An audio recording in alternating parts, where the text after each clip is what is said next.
ready to begin. This Planning Commission meeting is called to order. This meeting has been properly noticed and posted in compliance with the open meeting law. These proceedings are being video recorded and can be viewed live on City of Las Vegas TV on Cox Cable Channel 2. You can also watch the meeting live online and access other city content by visiting lasvegasnevada.gov/connect.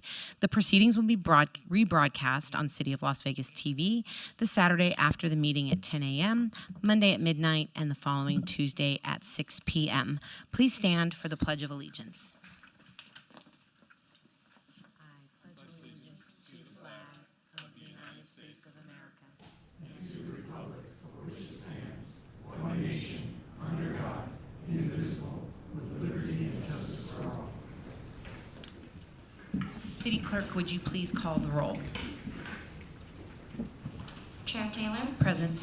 Vice Chair Kasama, excused. Commissioner Schlattman. Present. Commissioner Rogan. Present. Commissioner DeSalvio. Present. Commissioner Mumford. Present. Thank you, Chair. You have a quorum. Thank you. I call to your attention the information printed in your agenda concerning our actions and the appeal and review process, if appropriate.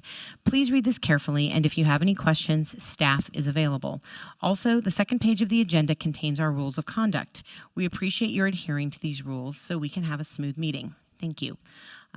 Public comment during this portion of the agenda. Public comment must be limited to matters on the agenda for action. If you wish to be heard, come to the podium and give your name for the record. The amount of discussion as well as the amount of time any single speaker is allowed may be limited. And I will just preview for everybody that because tonight is a very long agenda, we will be trying to keep comments brief and efficient. And if you hear your item and you are here for public comment, please, please, please come down, sit in the front row, and be prepared to come up to the microphone expeditiously. So thank you in advance for your help getting us through this agenda. So are there any members of the public who wish to speak under this portion of the agenda? So, Madam Chair, Seth Floyd for the record. I normally don't obviously speak at public comment, but we and our staff were made aware this week that some of the applicants, maybe some of you in this room, received what appears to be a scam email purporting to be from the Planning Commission and asking you to wire money. That is not from the City of Las Vegas. That is a scam. We're investigating that. If you haven't already reached out to us to let us know that you received one, if you can come down at some point during the meeting and let our staff know, we are investigating that right now. So we would appreciate your help in doing that, and apologize for you receiving those, but those were not official city emails. Thank you, Mr. Floyd. And we will now move on to item number 5. This is for possible action approving the final minutes for the Planning Commission meeting of September 9th, 2025. Commissioner Schlattman is sitting in as my vice chair tonight. May we please have a motion to approve the minutes of the Planning Commission meeting from September 9th, 2025? Yes, Madam Chair, I move to approve. Thank you. There is a motion on the floor. Please cast your votes. Please post, and that motion carries. Let's move on to housekeeping. Are there any items that commissioners, staff, applicants, or members of the public would like to pull forward for action? Madam Chair, Nicole Edos for the record. Staff is requesting to hold item number 11 to the November 9th Planning Commission meeting. The applicant is requesting to hold item number 20 to the November 18th Planning Commission meeting. The applicant is requesting to hold item number 21 to the November 18th Planning Commission meeting. Staff is requesting to hold item number 23C 25-0286 TMP1 to the December 9th Planning Commission meeting. The applicant is requesting to hold item number 27 to the November 18th Planning Commission meeting. Staff is requesting to strike item number 30C as the waiver is no longer needed. The applicant is requesting to hold item number 41 to the November 18th Planning Commission meeting. The applicant is requesting to hold item number 42 to the November 18th Planning Commission meeting. The applicant is requesting to hold item number 44 to the November 18th Planning Commission meeting, and the applicant is requesting to hold item number 50 to the November 18th Planning Commission meeting. Thank you. Okay. Chair, through you, Deputy City Clerk Yvette Lazoya for the record. The first item, item 11, is that correction for November 18th Planning Commission? It was stated November 9th. Oh, Madam Chair, yes, November 18th. I apologize. Okay. Thank you. That was on number 11.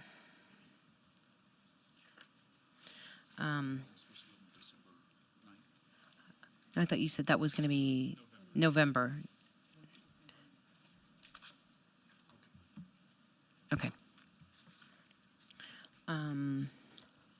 All right, so November is going to be a nice, thick agenda as well. Can we please get a motion? Of all those items, is there anybody that wishes to speak on any of the items identified? Okay, if not, hearing none, Interim Vice Chair Schlottman, would you please make a motion on these housekeeping items? Yes, Madam Chair, on items number 11, 20, 21, 27, 41, 42, 44, and 50, move to hold those in abeyance till the November 18th Planning Commission hearing. And then on item 23C, make a motion to hold that particular item into abeyance till the December 9th Planning Commission hearing. And then on item 30C, a motion to strike 25-0322 WVR2. Thank you. There's a motion on the floor. Please cast your votes. Please post. And that motion carries. Consent items are next. These are considered routine by the Planning Commission and may be enacted by one vote. However, any item may be discussed if a commission member or applicant so desires. Mr. Vice Chair, do you have a motion on consent items? Yes, Madam Chair, through you, on the consent item number 7, I move to approve, subject to staff's conditions. Thank you. There's a motion on the floor. Please cast your votes. Please post. And that motion carries. And Madam Chair, that is final action tonight unless appealed to the city clerk in 10 days. Thank you. Moving on to one motion, one vote. The following are items that may be considered in one motion, one vote. They are considered routine, non-public, and public hearing items with a staff recommendation of approval. All public hearings and non-public hearings will be opened at one time. Any person representing an application or a member of the public or a member of the Planning Commission not in agreement with the conditions and all standard conditions for the application recommended by staff should request to have that item removed from this part of the agenda. So number 8, 25-0338 VAC1, applicant owner Century Communities Nevada LLC for possible action on a land use entitlement project request for petition to vacate a portion of a public drainage easement generally located west of Grable Spruce Street, north of Alamino Avenue, Ward 6, Bruni.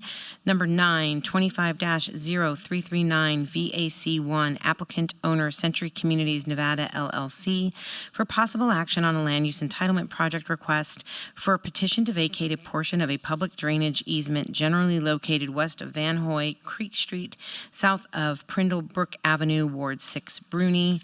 Item number 10, 25-0340 SDR1, applicant Jones Media LLC, owner 1205 East Sahara Avenue LLC for possible action on a land use entitlement project request for the proposed addition of digital LED electronic message illumination to the east face of an existing off-premise sign at 1205 East Sahara Avenue, Ward 3, Diaz. Number 12, 25-0350 SUP1, applicant Zira India Catering, Inc., owner Mercado 888 LLC for possible action on a land use entitlement project request for a proposed 1,510 square foot alcohol on-premise full use at 1,118 South Rainbow Boulevard, Ward 1, Knutson. Item 13, 25-0353 VAC1, applicant owner Northland LLC for possible action on a land use entitlement project request for a petition to vacate a portion of an existing Bureau of Land Management right-of-way grant for sewer drainage and roadway generally located on the southwest corner of Brent Lane and Eric Lloyd Street, Ward 6, Bruni. Item 14, 25-0354 SUP1, applicant La Bonita Supermarkets, owner BRFI Las Vegas LLC, for possible action on a land use entitlement project request for a proposed 53,480 square foot alcohol off-premise full-use grocery store at 5051 East Bonanza Road, Suite 120, Ward 3, Diaz. Item 15, 25-0361 VAC1, applicant Stone Land Holdings LLC, owner Clark County Vacant Series of the CAB Properties LLC, for possible action on a land use entitlement project request for a petition to vacate U.S. government patent easements generally bounded by Alexander Road, El Capitan Way, and Giuliano Road, Ward 4, Alan Polensky. Item 16, 25-0374 MOD1, applicant owner, the Howard Hughes Company LLC, for possible action on a land use entitlement project request for the proposed modification of the Summerlin West Village 22 plan to amend the special land use designation of parcel B1 from VC-MF3 Village Commercial High Density Multifamily to VC Village Commercial, and parcel AA from VC-MF3 Village Commercial High Density Multifamily to SFSD Single Family Special Lot Development at the northeast corner of Sunset Run Drive and Scurry Bend Drive, Ward 2, Kelly. Item number 17, 25-0384 VAC1, applicant Taylor Morrison Homes of Nevada LLC, owner Holy Trinity Eritrean Orthodox Tewahedo Church et al., for possible action on a land use entitlement project request for a petition to vacate a public drainage easement generally bounded by Oakey Boulevard, Mohawk Street, El Parquet Avenue, and Edmond Street, Ward 1, Knutson. Number 18, 25-0408 SUP1, applicant Hung Nguyen, owner Y Properties LLC, for possible action on a land use entitlement project request for a proposed 2,496 square foot alcohol on-premise full use with a 115 square foot outdoor patio area and alcohol off-premise ancillary beer wine use at 353 East Bonneville Avenue, Suite 115, Ward 3, Diaz. Number 19, 25-0434 SUP, applicant owner Sticky X LLC, for possible action on a land use entitlement project request for a proposed 6,356 square foot alcohol on-premise full use at 1412 South Main Street, Ward 3, Diaz. These items were noticed as public hearing. Is there anyone who would like to be heard on these items? Okay, seeing none, I will close public hearing. And while they're coming down, Madam Chair, through you, on item number 19, Sticky 10 LLC, I don't have any ongoing business with them on this particular project, but I have other projects going, other properties that they own. So out of abundance of caution, I'll be abstaining on item number 19. Okay, thank you, Mr. Vice Chair. Good evening, sir. If you could please go ahead and state and spell your name for the record, give us your address, and we will put 2 minutes on the clock for your comments. Hi, I'm Victor Jordan, V-I-C-T-O-R, Jordan, J-O-R-D-A-N. I wanted to speak, I'm a resident at 353 East Bonneville Avenue in Las Vegas. This is about 25-0408, about a proposed alcohol on premise site business. I've never done this before, so I don't know if I'm doing this correct, but I just wanted to make a comment, and I don't know how this works, but I am opposed to anything like this simply because I live in the building and there is an existing nightclub already, the Jewel nightclub, and there is so much noise at certain times. It's a great business, the owner is great, but at times the decibels are so exceedingly high that the building thumps and rattles up until late hours, often 1 in the morning, maybe more. And I just think it's unfortunate to have another nightclub when there's already no restrictions. And my understanding is the existing nightclub has no restrictions, so I can only assume, I don't know how this works, that when a new business comes in, there may be no restrictions. It's like once it's approved. I did ask the manager of the condos, aren't there restrictions once a business comes in? And they said once the city approves it, there are no restrictions. So that's my concern. I think the noise already is so loud. I think having another business there with alcohol and noise and music is just going to make it worse, unless there are some type of restrictions. And that's it. Okay, Thank thank you. you, sir. Anybody else? Okay, seeing none, I will close public comment, and we'll turn it back over to the vice chair for a motion. Yes, Madam Chair, on the one motion, one vote items, number 8 through 19, move to approve subject to staff's conditions. Noting my abstention on item number 19. Okay, thank you. There's a motion on the floor. Please cast your votes. Madam Chair, through you, just for clarification, accept item 19, or item 11, since that was previously obeyed. Yes, with the amended motion that item number 11 is not included within my motion. Okay, thank you. Please post, and that carries. And Madam Chair, items 8 through 10, 14 and 15, 18 and 19 are final action tonight unless appealed to the city clerk in 10 days. Items 12, 13, 16, and 17 will move on to city council on November 19th. Thank you. All right, we'll move on to our public hearing items. Number 20, abeyance. Oh, it's in abeyance. Sorry. Let's go to number 22. Abeyance 25-0186 VAR1, applicant owner Javier Patino Ochoa for possible action on a land use entitlement project request to allow existing residential accessory structures, shade structure, and shed that do not conform to Title 19.06 development standards for setbacks, distance separation, and aesthetic compatibility at 6701 Buckskin Avenue, Ward 5, Summers Armstrong. Staff recommends denial. May we have the staff report, please? Madam Chair,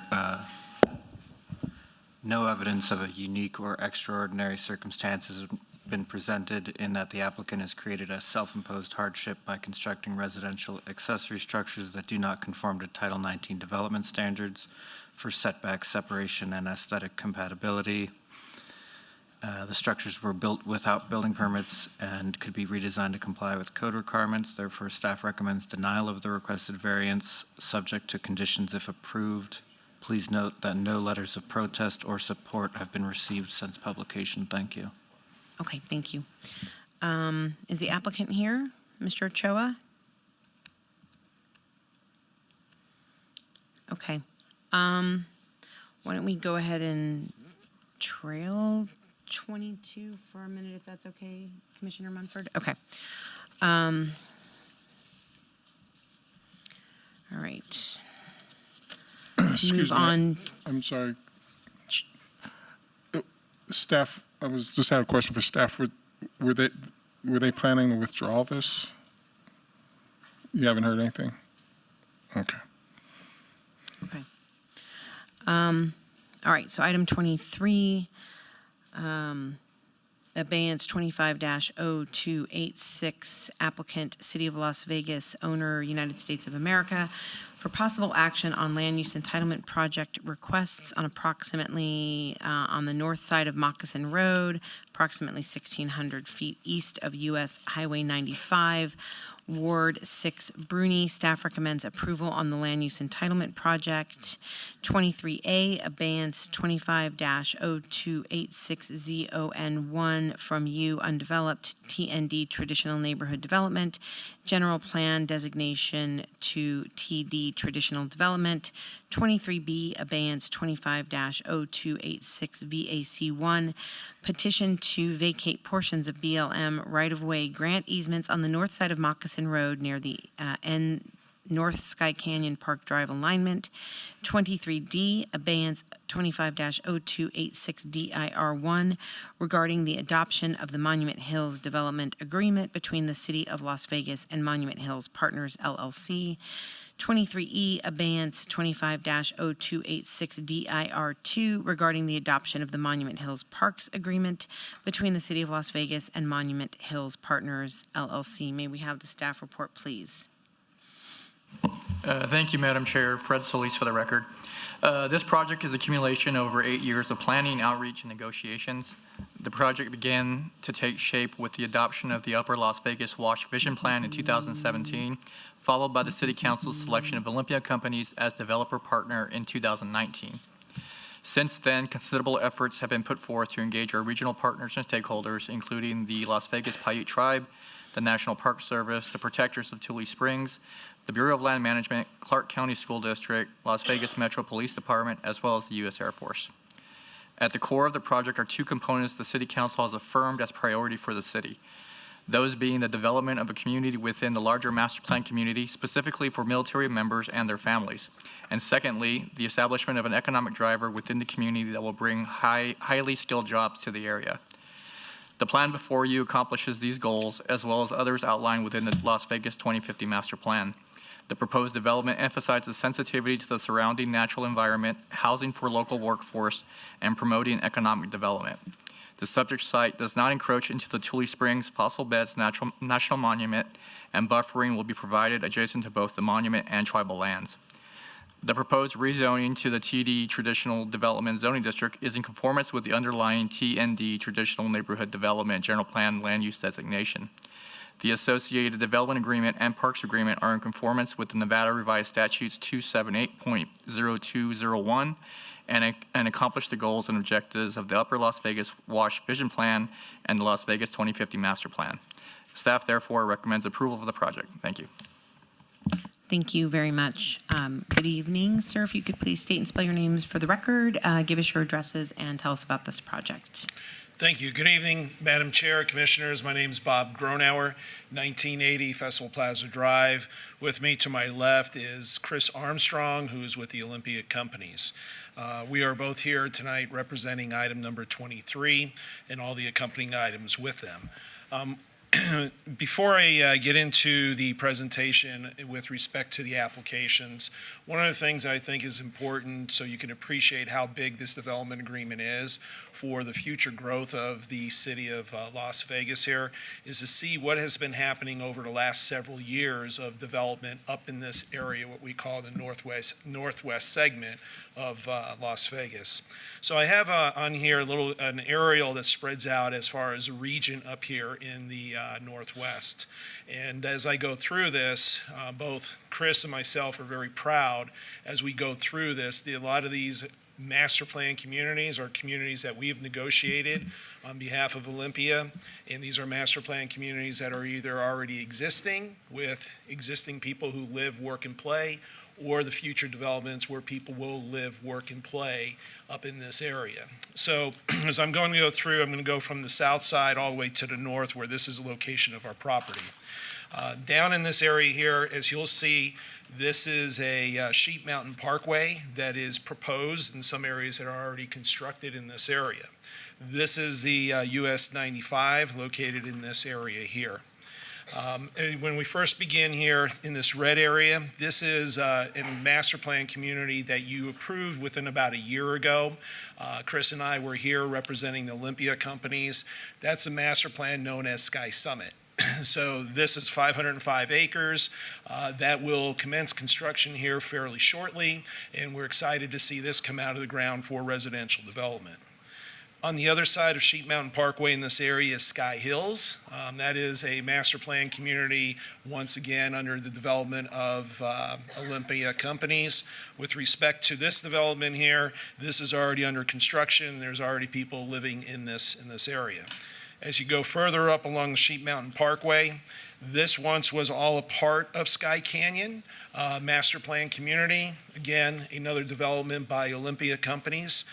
Later on, this portion up here was sold off to Lennar Homes, who's building Sunstone today. So as you go up in this area here, now you get up to, this is the Moccasin to the south of our border here.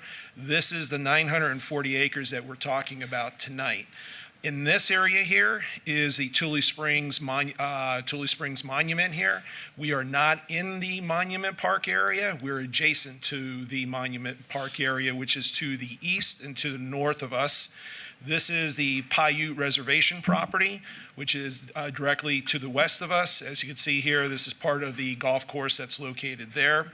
And in this area here, as I pointed out earlier, is US 95. So hopefully it gives you a good idea with respect to the location of where this property is, where we're excited, as your staff has mentioned. They've been working on this for 8 years.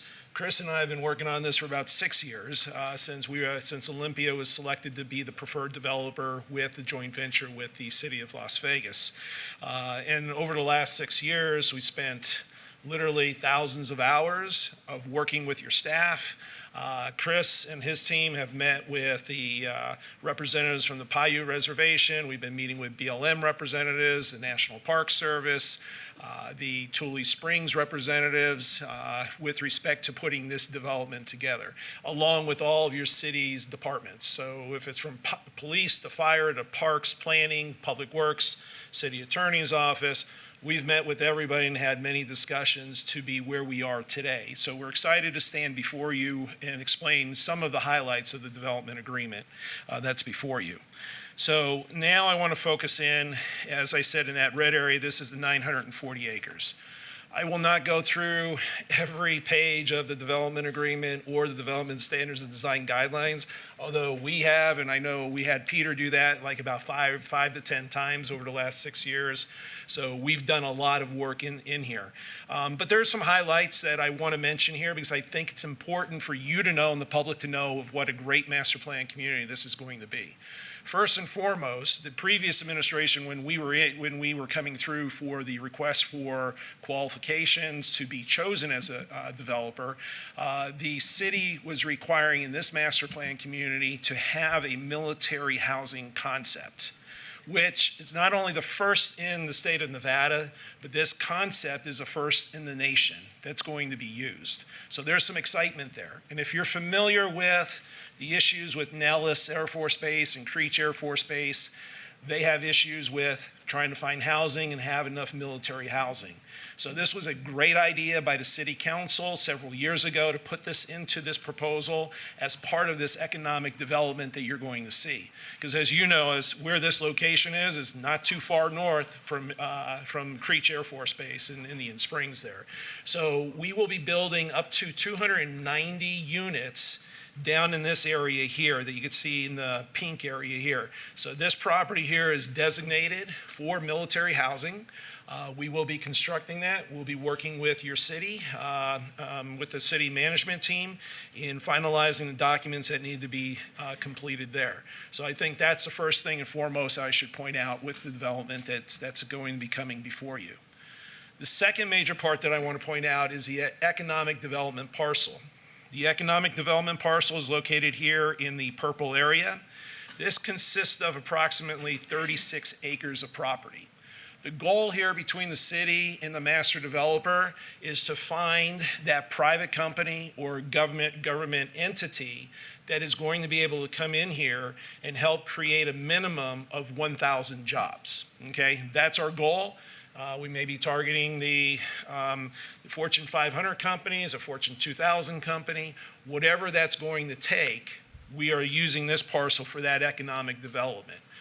Our goal is, because you got about 1,000 employees, we will make sure we have the utilities stubbed and all ready to go for up to about a 250,000 square foot office complex. For those of you in development, that's a fairly large piece of property or a structure to be built there. So we're excited about that and working with our partner, with the city of Las Vegas, to ensure that this property is going to be a part of that economic piece of what was always and has been discussed for the development of this property. Next that I have in this area is our mixed use area. And this is where the major commercial and potentially some multifamily will be located on this property here. So we look at this as a major hub in here. The commercial development will be coming. As you know, you got to get through the residential, get some residential in here, and then we'll be coming with commercial. So we presume we'll be coming back showing you our plans with respect to the proposed commercial development. In this area, what's unique here, this is approximately a 10-acre park that is going to be owned and maintained by the city. We will build it. It's going to be 3 soccer fields in this area and some other amenities that will be accompanying in this area. That is something that was thrown in here over the last couple of months of negotiations. And with respect to providing some soccer fields that are going to be programmed in this area. The other thing I want to point out in the development agreement is we've been asked to provide some type of workforce housing, okay? So the workforce housing, the way it's going to work is it's going to be to make sure that we don't exceed the AMI, I believe 150% of AMI. So what that means is, as we work this issue out with your staff, is we're going to come in with units. They could be for sale or rent units, although we mentioned that they're probably going to end up being rental units. So we're going to have to provide studios, 1 bedrooms, and 2 bedrooms to make sure we hit that mark. And there's 3 properties that we've earmarked for that to happen, which is located here in the M property, which is for medium density, which is the only area that we're really planning on true apartments in this area. In this area here, you have some mixed use that also is allowed to have that type of designation, and also on the military parcel, however we develop that parcel out for the 290 units. So that's also unique with respect to having a master plan community that has that concept in there, because we're not asking and we're not receiving any subsidies to do something like this, where you typically, when you hand this stuff out or require people to do, government gives those subsidies out. In this instance, we're not receiving any subsidies for this type of development. As I mentioned, as you'll take a look at the rest of the master plan community here, one of the things that we're also excited about is this park area here. If you're familiar with Sky Canyon, something that we did together many years ago, the community center is the number 1 piece or the top piece within that master plan community. It creates the culture, creates that community where people go and use that facility up there. We've had many neighborhood meetings, there's birthday parties up there. The community comes and that's where they go and they interact with each other. So this is in this area here that we foresee that to happen. You're going to have a new generation of a community center of something bigger and better of what we had before with that's existing today in Sky Canyon. Very successful. It's very successful what's going on there today. We're carrying that on into this community also. So what you see here is a master plan community, another master plan community in the city. This is with mixed uses. This is also with mixed incomes. We're excited to begin construction here. There's some other things we got to wait for to happen, which I'll leave for another day in another forum to have those discussions. And then the last bit of this is we have a lot of parks and trails with the connectivity here. There's a parks agreement that is part of this that's been negotiated over the last several years. In that parks agreement, it gives you the design of the parks, the timing of construction of the parks, and the construction of the parks, of how they're going to be constructed. So that's all in the backup there, along with the development agreement that you have. There's a zone change that allows the TD zoning, which is a traditional development, which is no different than what I was showing you in Sky Canyon, because that allows you to come in with those mixed-use communities, and those mixed-use communities, that's where you create that master plan community. So the TD zoning, staff's recommending approval for the parks agreement and also the development agreement. That being said, Chris and I are here to answer any other questions that you have, but before I wrap up, the last thing I want to say is give a big thank you to your staff. They've put a lot of time and dedication in this. There's a lot of things that go on in government, especially here in the city of Las Vegas. But we've had the Councilwoman Bruni, in probably 98, 99% of these meetings. We've had all your staff management on a weekly basis. So there's a lot of hours that have been committed to this. So when you look at this deal point here, and if you're familiar with negotiations and how these master plan communities go, if you take one of these issues by itself, and you look at it, you may love it or you may not like it, but please understand there's a lot of stuff in here that's a package together.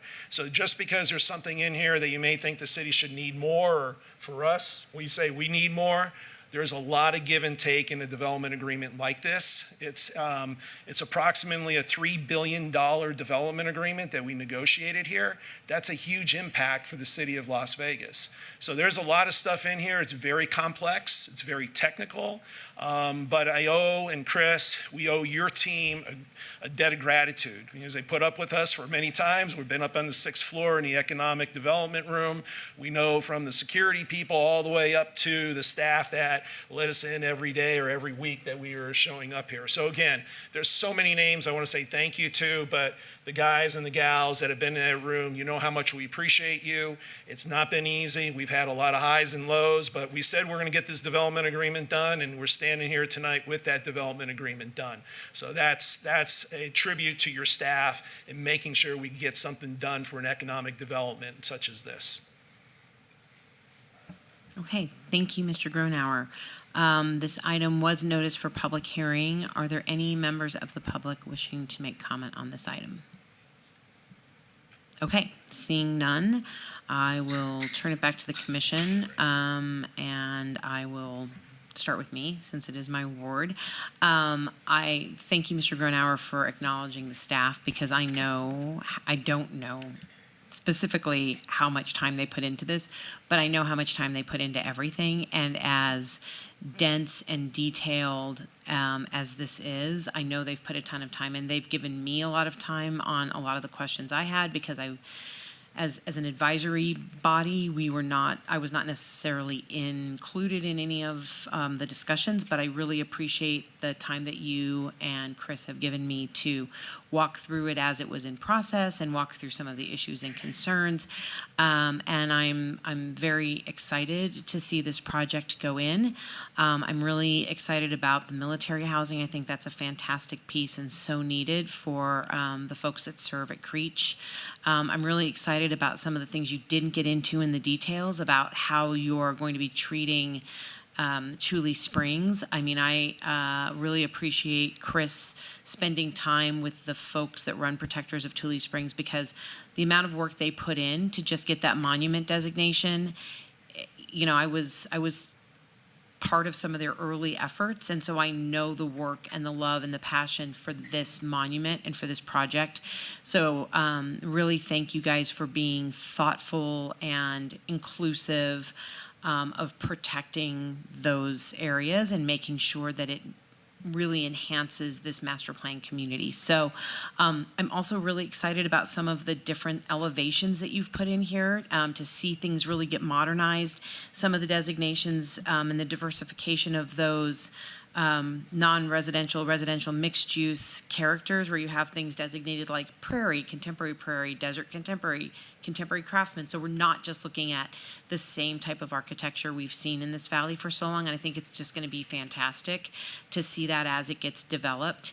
I do have a couple of questions that I wanted to ask you, and maybe the first one I have is, I know that speaking of pots and speaking of the monument,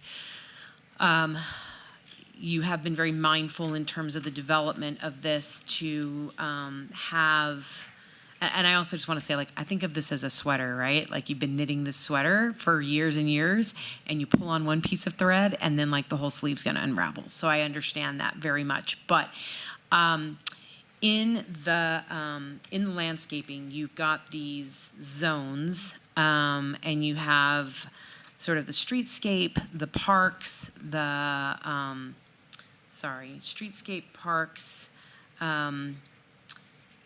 the neighborhoods, and then this transitional zone that buffers between the development and the natural edge.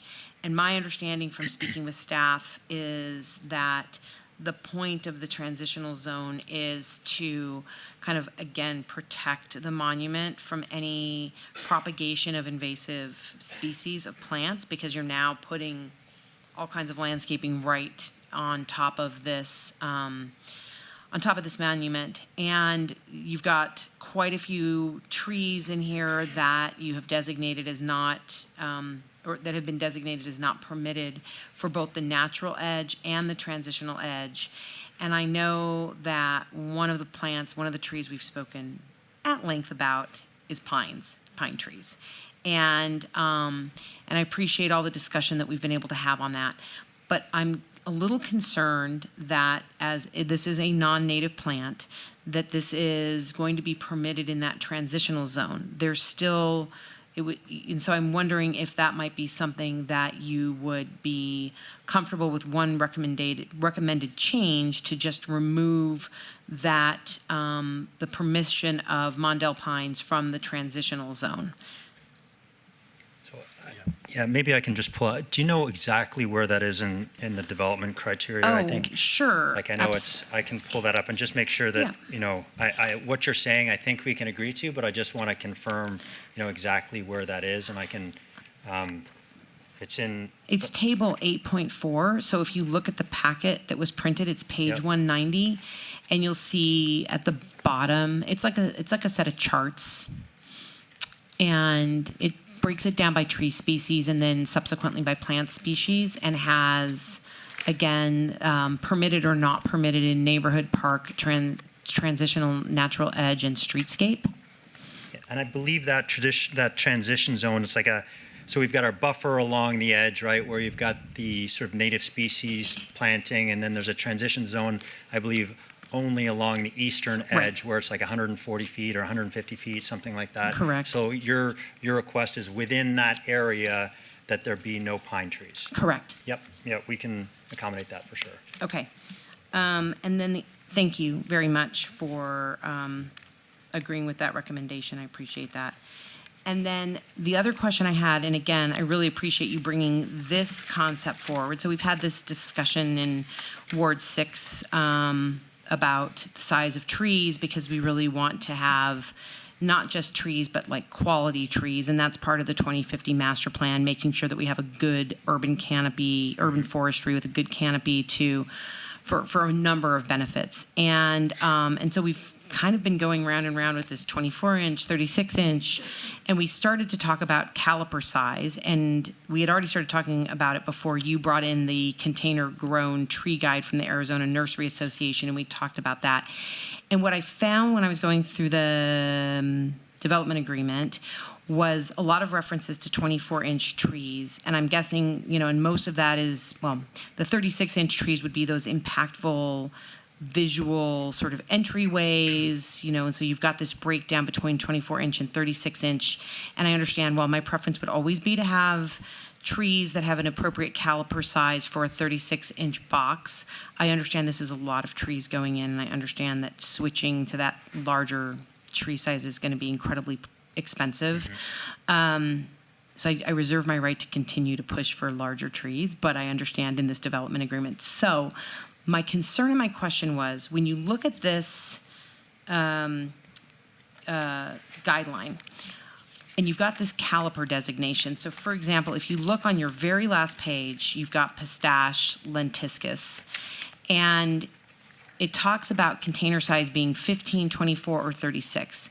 And you've got height and you've got width. And I thought that this was the caliper size, but what my concern, this is not the right. Okay, so actually flip multiple trunk trees. Okay, so actually we'll just pick any of them. Like if you look at the page 352.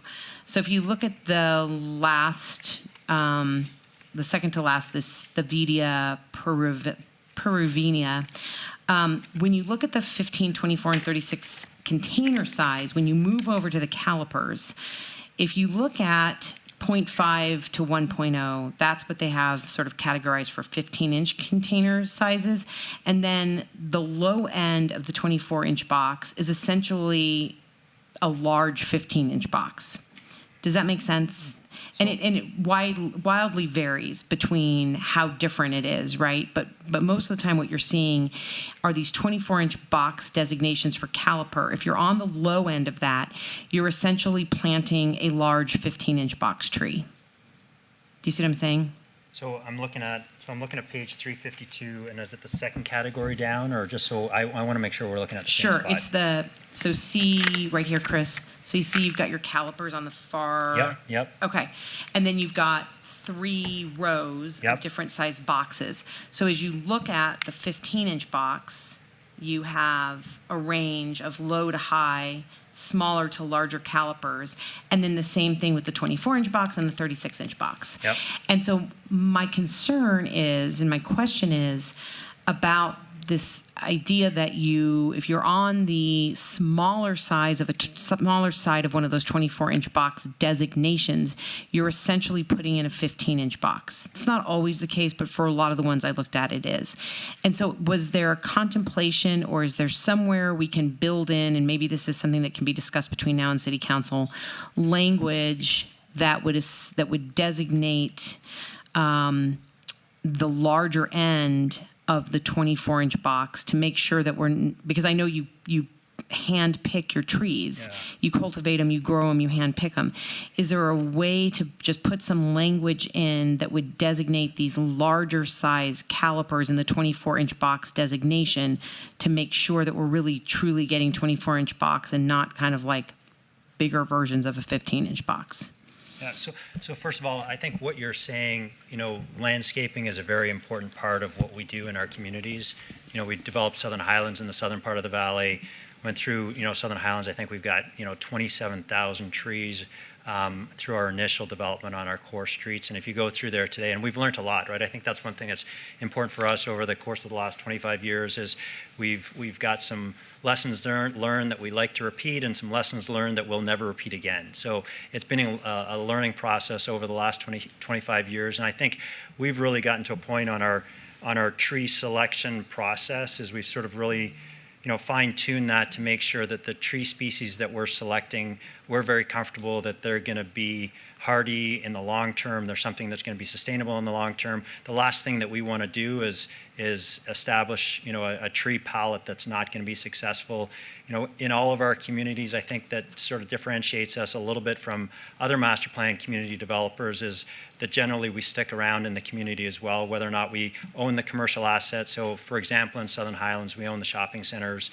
Our ownership owns the golf course that's down there, and so we're not in the development business to develop something and then leave and not really worry about what happens, right? So, for example, in Monument Hills, we will likely develop the mixed-use parcel and the commercial parcel, and likely will hold on to that ownership. So we're invested in the long term of these communities to ensure that they're sustainable in the long term and that they hold their values in the long term as well. So we're going to have, a significant investment in the community, so it's super important for us. So we take trees very seriously, right?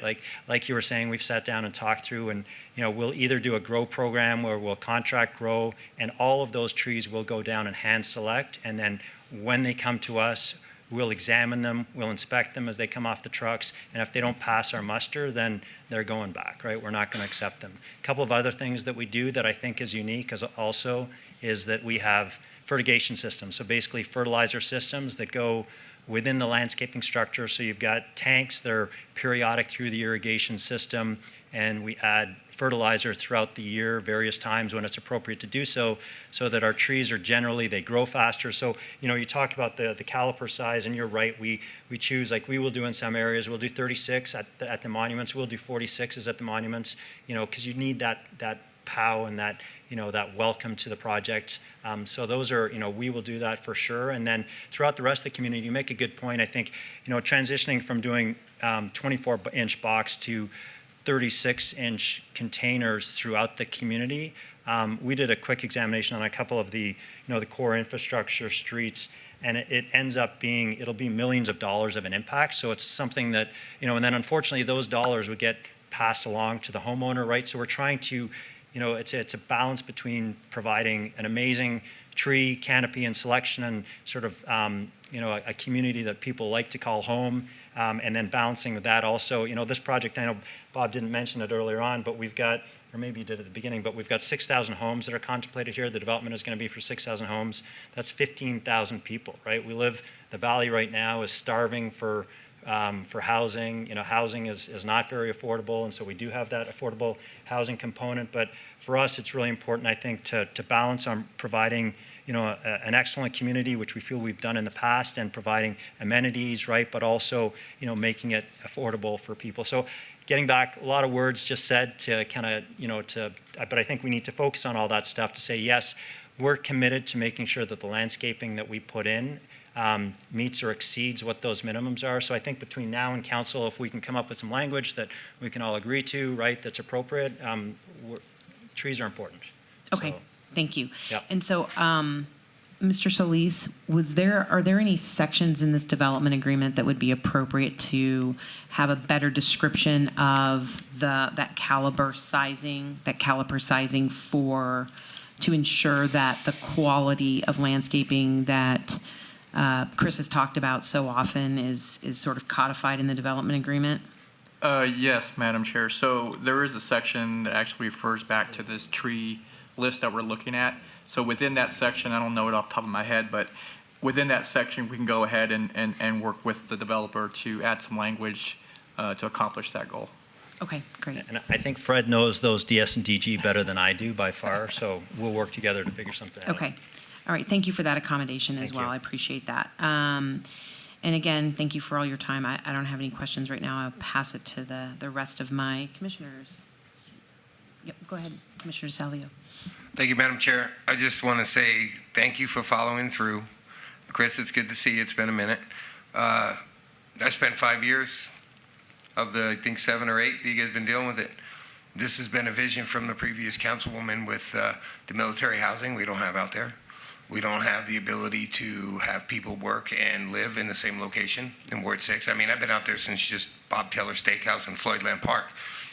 You know, and that's all that was out there. And to see something like this pop up to accommodate what is, like you mentioned, is unheard of, to have housing for military with the 2 bases so close, and to have the ability of people to work and play in the same location, and to actually see this come, you know, to fruition. I mean, 2050 master plan that I worked on for all those years and hundreds of homeowners meetings to get to where we are today, to actually see this, it made me excited to see this on the agenda, because the last time I seen it is when the previous councilwoman was in there, and there was a lot of work that went into it.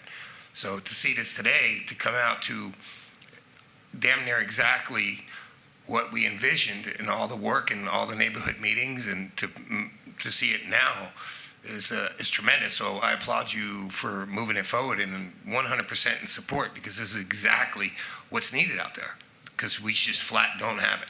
So thank you, Chris. Thank you. I know you've probably got millions of dollars tied up into this for many years, and to actually see it come down to us being able to vote on it and then push it to city council, to me is worth its weight in gold. So I appreciate it. Thank you. Thank you. Anyone else? Any other comments?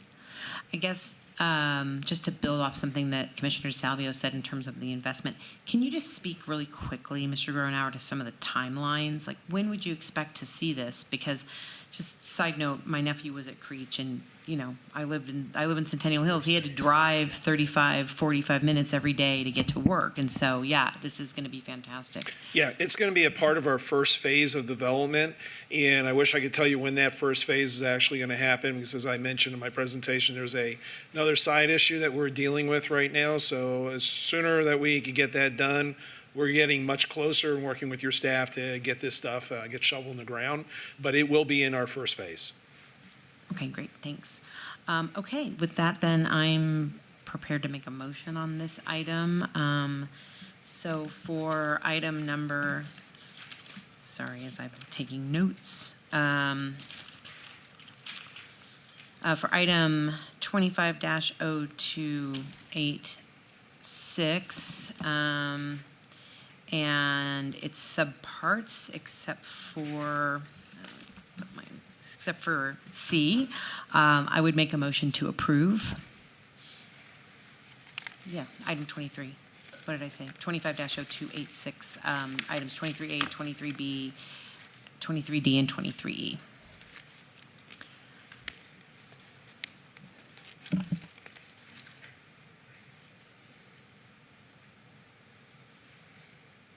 All right, there's a motion on the floor. Chair, just to clarify, that's subject to conditions as well, correct? Oh, I'm so sorry. Yes. And that is subject to all staff conditions, and you agree to all staff conditions? Yes. Thank you Yes. very much.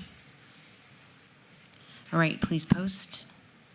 And that motion carries. Thank you very much again. Looking forward to seeing this get developed, and thank you for those couple of accommodations on the landscaping. Appreciate it very much, you guys. Thank you and have a good night. Yeah, and I just want to reiterate what Bob was saying, just appreciate the efforts of everybody who's in here and the people who aren't in here. It's been a long haul to get to where we are, and staff has been extremely supportive along the way, so we really appreciate the efforts of everybody. Thank you. And Madam Chair, that will move on to City Council on November 19th. Thank you. Okay, let's move back to item 22, 25-0186 VAR1. Mr. Ochoa, are you in attendance? Okay, seeing that he is not, Commissioner Munford, I know this item has been in front of us a couple of times. How would you like to proceed? I mean, it's been a while Okay. that the applicant hasn't showed up for Okay. a couple meetings. I'd like to make a motion to deny. Well, let's get through some of the procedural items, staff report, public hearing, all that stuff, and then we'll get to that. Okay. So we'll go ahead and then open up that item. Can I get the staff report, please, on item 25, abeyance 25-0186 VAR1? Oh, we had the staff report. Never mind. Sorry, this is what happens when I try to get cute and get out of order. Okay, so we've had the staff report. This item was notice for public hearing. Are there any members of the public wishing to be heard on item 22? Okay, seeing none, I'm going to go ahead and close that item, turn it back over to the commission, starting with Commissioner Munford.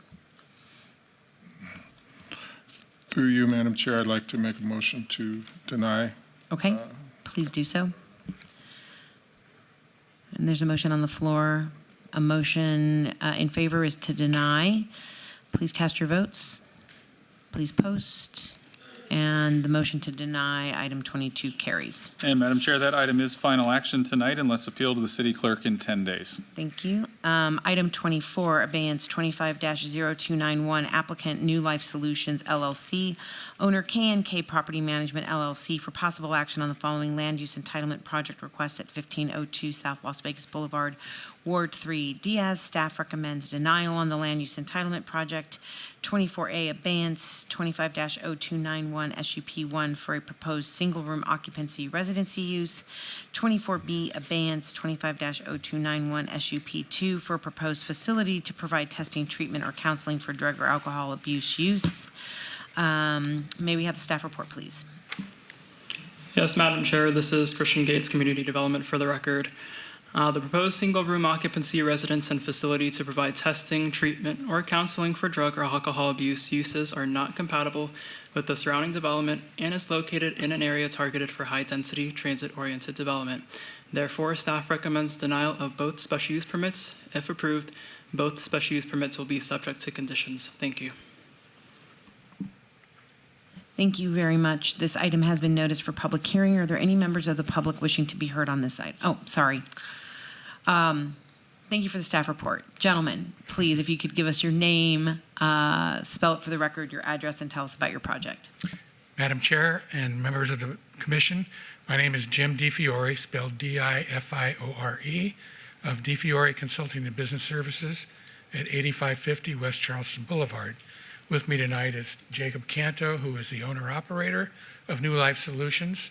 And Mr. Canto does operate several other sober living facilities here in the valley. And Mr. DiFiore, I'm so sorry. Since we have new technology tonight, can you please speak a little bit more into the microphone so we can hear you? Okay. Thank you. All right.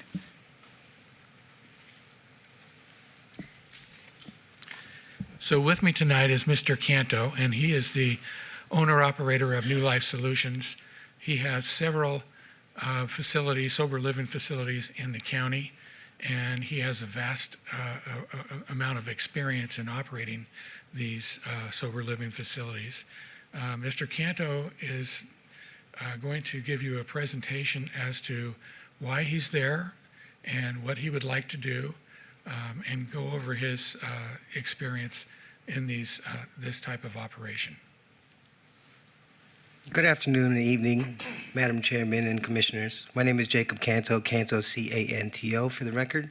I'm the owner and operator of New Life Solutions. It's been Actually serving the community of Las Vegas here for the last 8 years. I have 4 residents now in the county that we've been managing and running.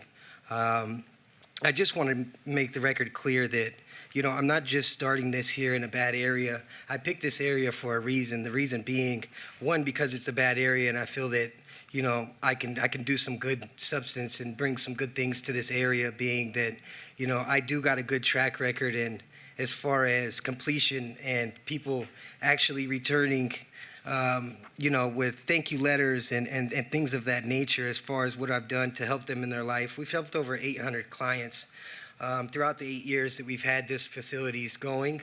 Some of our statistics are at least 75% of our clients have found housing, jobs. 84% have transitioned into stable housing. Not only do I go above and beyond to try to keep this property safe, it's been abandoned. I know that this property has its history with you guys, and I look to clean that up because of that. That's why I chose this property. One, because of the closed corridor that I have, that I can keep my clients inside and only in the back corridor, that won't be outside loitering or doing anything that you typically would probably see from a sober living. Our sober living in the last 9 years has only had 4 metro calls to 4 residents that we've had. We've had 0 arrests, non-violent offenses.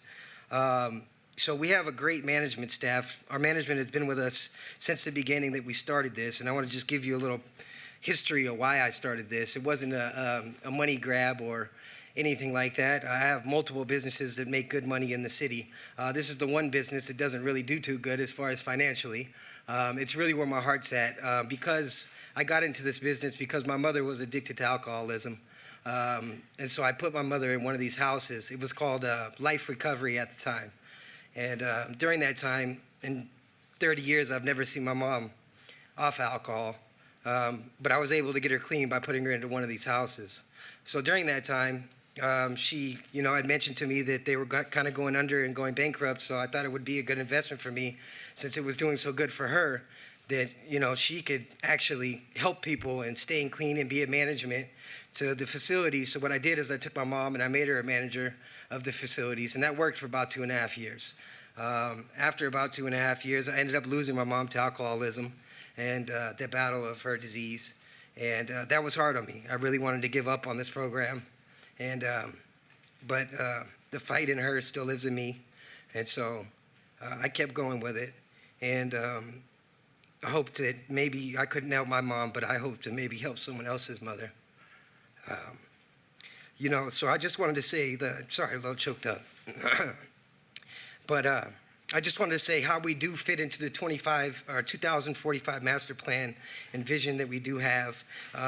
Definitely health and human services, and how we can have lower income housing services. We do a lot of services for them now, as far as getting them out every week. I provide rides out of my own pocket, drug testing out of my own pocket, breathalyzing on a nightly basis out of my own pocket. I get no funding from the state, and everything is done purely out of my heart and trying to get this program going. Why I chose this, because I have 4 houses now that are spread out throughout the city, which kind of makes it hard for me to manage things with 4 different managers, when I know that I could manage things a lot better and provide a lot more resources in a place that I did have counseling and things that I can provide that I can't provide in my houses now. That if you guys found it in your hearts and gave me the opportunity to show what I can provide for the city and what I can do for the city as far as, diversity housing and subsidized housing and lower income housing and actually helping people. And I would love to give you guys statistics on the company on every quarter or every month or whatever you guys would like to see the progress of my company and what it's doing for the community. And, every 90 days even, if I can show you guys when so-and-so comes in on the progress they made, the job resources that we have, the vocational training that we give them. We do so much for the community. Like I said, I've helped over 900 people, and there's no scholarship, there's no trophy, there's no extra funding. I kind of really do this out of the pureness of my heart, and I know with this property, I can do things much better with the structure that I can keep in this property versus the houses that I have. If you guys would open your hearts to, and minds to allowing something like this here. I know it's not the best area. I know it doesn't have the best track record, but I'm willing to improve that and show you guys on a monthly basis what I can do for this community and the people that I can change in this community as far as, finding them jobs, getting them back with their wives and their kids and stuff like that. I've helped so many people that come back and thank me for what we did for them, and these people might have had a 15-year addiction. And it's not just the house. It's not just, I got a magic house that helps people like this. It's the camaraderie that we have. It's the staffing that we have. It's the people that we have that are involved in really helping people. They don't get paid much. So, a lot of, like I said, we don't have funding and stuff like that. So a lot of people that we have do things out of the pureness of their heart. And that's why it actually works for our clients to help them, because most of our clients are not getting paid for by the state. They come out of pocket themselves. They find their own jobs. They police themselves by putting themselves in these communities with us to have this governed over them. And we do find them jobs. We do get them out. We take them out on a daily basis, so they're not just going stir crazy, sitting there, wandering around the neighborhood. I have 0 nuisance reports from any of my houses, from any neighbors having any problems. And I know that's not typical of a Silver Living. We are very untypical of a Silver Living because we run such a tight ship. It's been 7 months there now, and the building's quote-unquote been abandoned, but not me. I haven't left the building abandoned. I've repainted the building myself. I've remodeled the building myself. If I can show a couple of these pictures of what I've done with the building and my own funding. I don't know where the camera's at. Right here. And I can show you kind of, that's the side there. And again, to fit more of the 2045 plan, I do have 6,000 square feet underneath me that I can always grow into the plan more so than what I got going now. I know I fit some of the health and housing, some of the things that you guys are looking for in the 2045 master plan, but I can grow into more of the 2045 master plan with some of your ideas or whatever I need to do in the buildings underneath me, whether it be retail, whether it be whatever you guys are looking for in that corner, to make the corner everything that you guys want to make it. And as long as I'm not, and my clients aren't being an issue to any of the neighbors or anything going on, I see that you guys would see that this was actually good for the community and see that it was fit for the community if my clients weren't causing problems and we were actually helping people, redeveloping them and getting them re-entered into society. These are kind of how the rooms are going to look and be set up with a microwave, refrigerator, and a single room occupancy. I have a couple double beds in the other side of the thing, but I want to show you guys and prove my worth first with a single room occupancy. And that way it's easier for me to manage and it's not overcrowded at the time. And I can grow with you guys as partners in this community and make sure that I can, capture everything that you guys are looking for as far as anything that might be something that might be a hindrance of why you would say no to something like this. If it wasn't that, and I did prove everything otherwise, all I ask is that every year I can come back here, show you kind of a status report, and be able to go another year into helping people. I thank you guys for your time and listening to me. Here's a few more pictures of the parking lot that I redid. And here's the other side of the building. Of course, it will be modeled a little bit better. I will touch things up. I just wanted to go forward with things. I don't have millions of dollars. I'm not here from a corporate office or anything like that. I'm just a normal guy trying to create something that would help people in the long run. And I did prepare some pamphlets for you guys. I couldn't get them to you guys, but I would like to show you some of the statistics that I have, that I have for my last 8 years in the community that I have been doing and dealing with, and how familiar I am with this program. And thank you again for your time. I guess that's it for me right now. Okay, thank you very much for the information. This item has been noticed for public hearing. Are there any members of the public wishing to be heard on this item? Okay, seeing none, I will close public hearing and I will turn it back to the commission, starting with Commissioner Schlotman. Thank you, Madam Chair, through you, and I appreciate you coming up and giving us a presentation. I met with you, and pretty much what you told me when we met at my office was substantially the same thing that you said today, so I appreciate the time that you spent with me. I've been working and developing downtown for the past 20 years, and, been on the Downtown Design Review Committee, the Planning Commission for 14 years. I've seen, areas come up, go down, seen social services come in different areas, and in all parts of downtown, all across the city. I mean, it's something that we deal with, it's something that we need, and it's not that we're going to say it's not in my backyard, because I could tell you I live on Fremont Street and everything is in my backyard. Right. Apartments, pizza shops, drugs, prostitution, everything that you possibly could imagine. And it's not even not in my backyard when it comes to my office, because there was a, Alcoholics Anonymous and meetings that happened in the parking lot, and it was great, never did bother me. They would get together, bring out all the chairs, get in a circle, have their meetings in the evenings, and go on. So never once complained about this. But as we look at the 2045 master plan, downtown Las Vegas master plan, and some of the infill, and going back on some of the, 15 years that I've been, on these various bodies with the city, and seeing how much effort we've put into trying to promote infill development and commercial uses, and trying to create that walkable community from the Strip to downtown, and getting the pedestrian traffic and everything. And we have seen other social service providers on Las Vegas Boulevard and on Fremont Street, and I pass them on a daily basis. And one of the issues that I find quite often is the number of people that are hanging out around outside and just on the street corner, and then it becomes this gathering spot, and then makes it uncomfortable for others to pass down the street, which could be problematic for our scenic byway. Both the single room occupancy and also the drug rehabilitation, counseling and treatment facility, special use permit, the city staff has recommended denial on.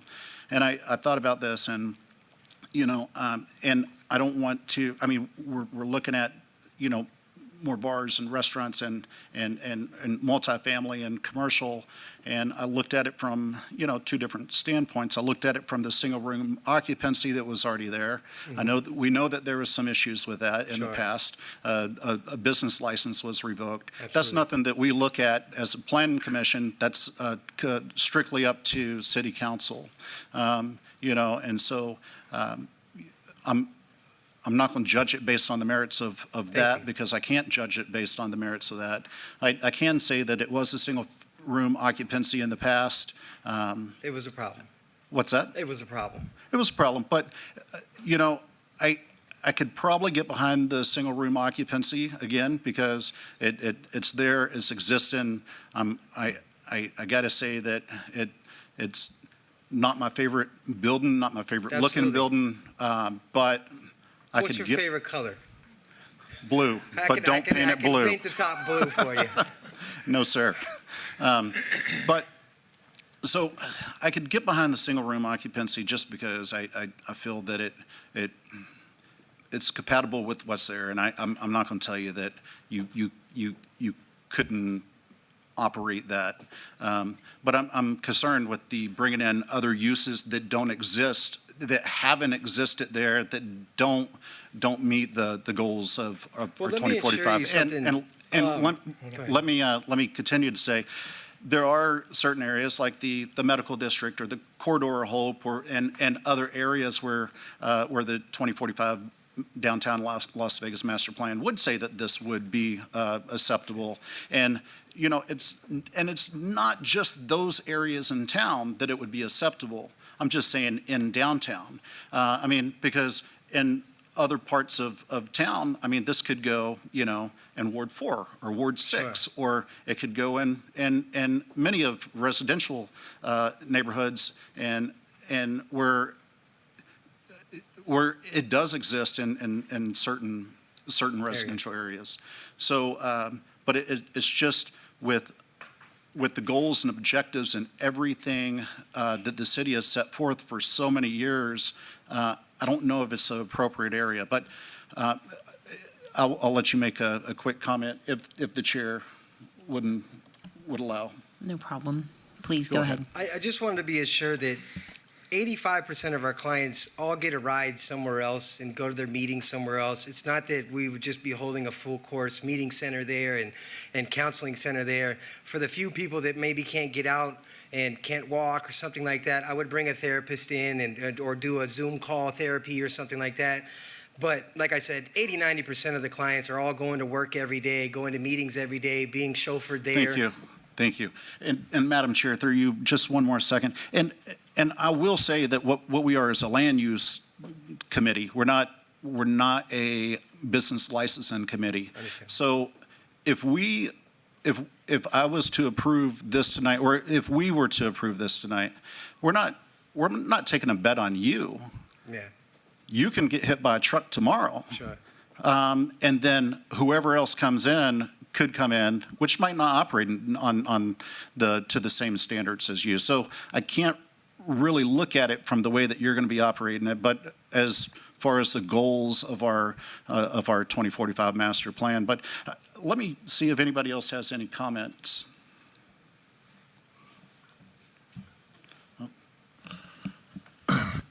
Yes.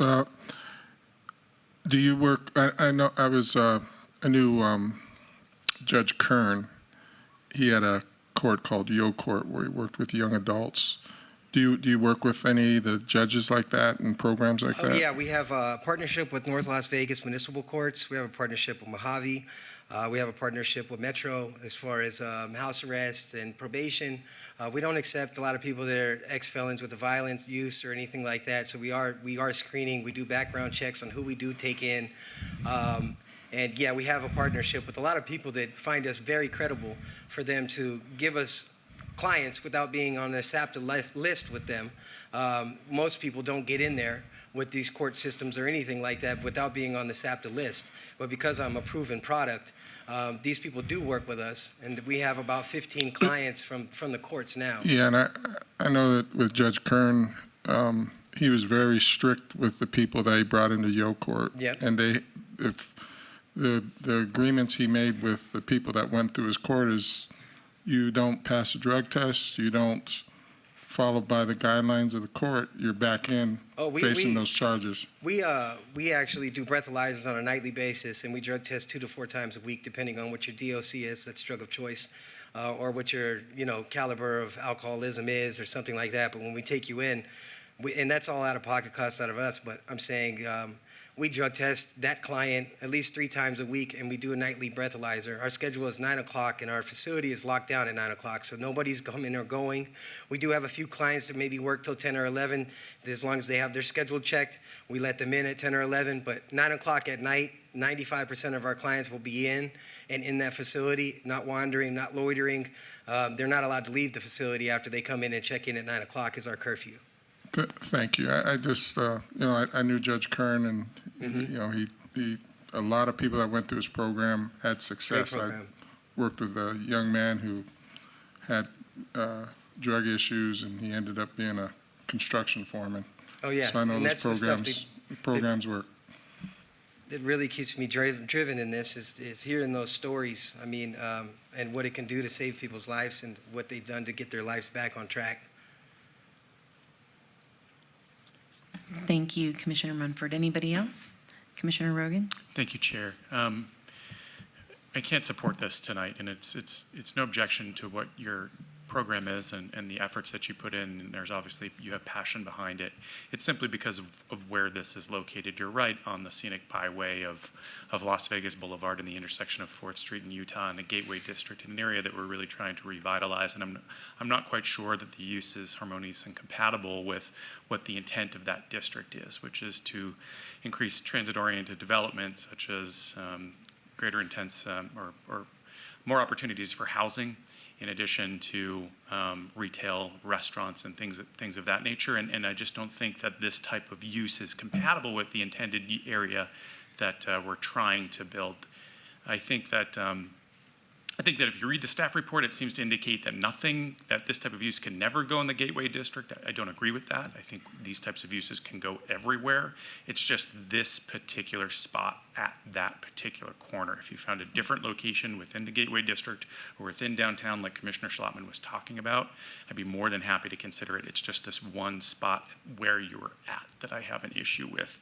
I wish it weren't. I wish you were a little bit further in the Gateway District. I would have been happy to support it this evening, but I can't support it based upon that. Anybody else? Okay, Commissioner Schlottman. Yes, Madam Chair, ready to make a motion on item number 24, Abeyance 25-0291 SUP1 for proposed single-room occupancy residential use, as I indicated earlier, as it previously existed. I would be making a motion for approval of that particular item. Okay. What's that? That's 24A. All right, there is a motion on the floor to approve item 24. Please cast your votes. 24A, sorry.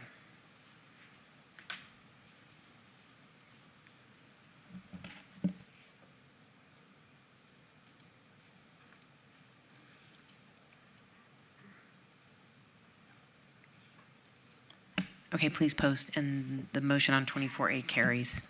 Yes, and Madam Chair, on item number 24B, Abeyance 25-0291 SUP2, I make a motion for denial based on the testimony heard tonight, and I wish you luck and find a new location. There is a motion on the floor. A yes vote is for denial of item 24B. Please cast your votes, please post, and that motion carries. And Madam Chair, those items are final action tonight unless appealed to the city clerk in 10 days. Thank you very much. Okay. Thank you. Thank you. Item 25. 25-0306 applicant VMAB LLC, owner Sticky 6 LLC, for possible action on the following land use entitlement project requests at 1500 South Main Street, Ward 3, Diaz. Staff recommends denial on the land use entitlement project. 25A 25-0306 ROC1 to delete condition of approval number 6 of previously approved special use permit 24-0465 SUP1, which states trash enclosures shall be provided in conformance with the provisions of Title 19.08.040.E. 25B 25-0306 ROC2 to delete condition of approval number 8 of previously approved site development plan review 24-0465 SDR1, which states trash enclosures shall be provided in conformance with the provisions of Title 19.08.040.E. And 25C abeyance renotification 25-0306 WVR1 to allow a refuse collection area that does not conform to Title 19.08 screening requirements for collection areas and dumpsters.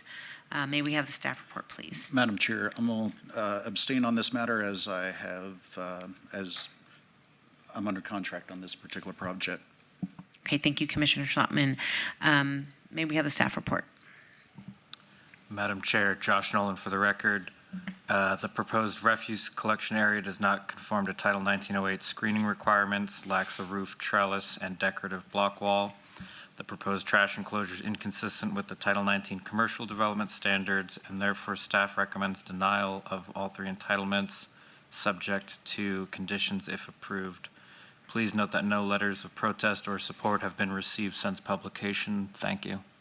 Thank you very much. Good evening, sir. If you could please state and spell your name, give us your address, and tell us about this project. Good evening, Madam Chair and distinguished commissioners and staff. Thank you so much for hearing me. My name is Paul Nikelski. It's Niekelski. Live at 219 Tower Street, just right downtown. This evening, what we're proposing is to use the common shared trash enclosure that's just south on the alleyway, we have a unique parcel that would, if we had that trash enclosure, it would go right into the right of way. So that's why we are requesting striking that from number 6 and number 8 on these conditions. Any questions or comments? Okay, thank you very much. This item has been noticed for public hearing. If there are any members of the public wishing to be heard, please come down. Okay, seeing none, I will close public comment and I will turn it back to the commission. Commissioner Rogan. Yeah, I've taken a look at the application, and we've had a number of these downtown where the dumpster hasn't been fully screened in accordance with code, and it seems to work, and I don't really have a problem with this one. It's behind that existing metal screen fence, and it will be hidden. So I'm ready to make a motion, Chair, unless there's other comments. Okay, I see no other comments, so please make your motion, Commissioner Rogan. With regard to agenda item 25, project 25-0306, I make a motion for approval of that project and all subparts A through C, subject to staff's conditions. Thank you. There is a motion on the floor. Please cast your vote. And you agree to all of staff's conditions? Yes, ma'am. Thank you. Please post. And that motion carries. Thank you, Madam Chair and Commissioners. Have a great evening. Thank you, staff. Thank you. Madam Chair, if I may, that item is final action unless appealed to the city clerk within 10 days. Thank you. Okay, thank you very much. Item 26, abeyance 25-0315 VAR1, applicant owner Enidarmisidionis Herita Martinez for possible action on a land use entitlement project request to allow an existing home addition with a patio cover and an existing residential accessory structure shed that do not conform to Title 19.06 development standards for setbacks and aesthetic compatibility at 10 Diamonds Circle, Ward 1, Knutson. Staff recommends denial. Can we have the staff report, please? Yes, Madam Chair, no evidence of a unique or extraordinary circumstance has been presented in that the applicant has created a self-imposed hardship by constructing multiple structures without permits. Therefore, staff recommends denial of the requested variance subject to conditions if approved. Thank you.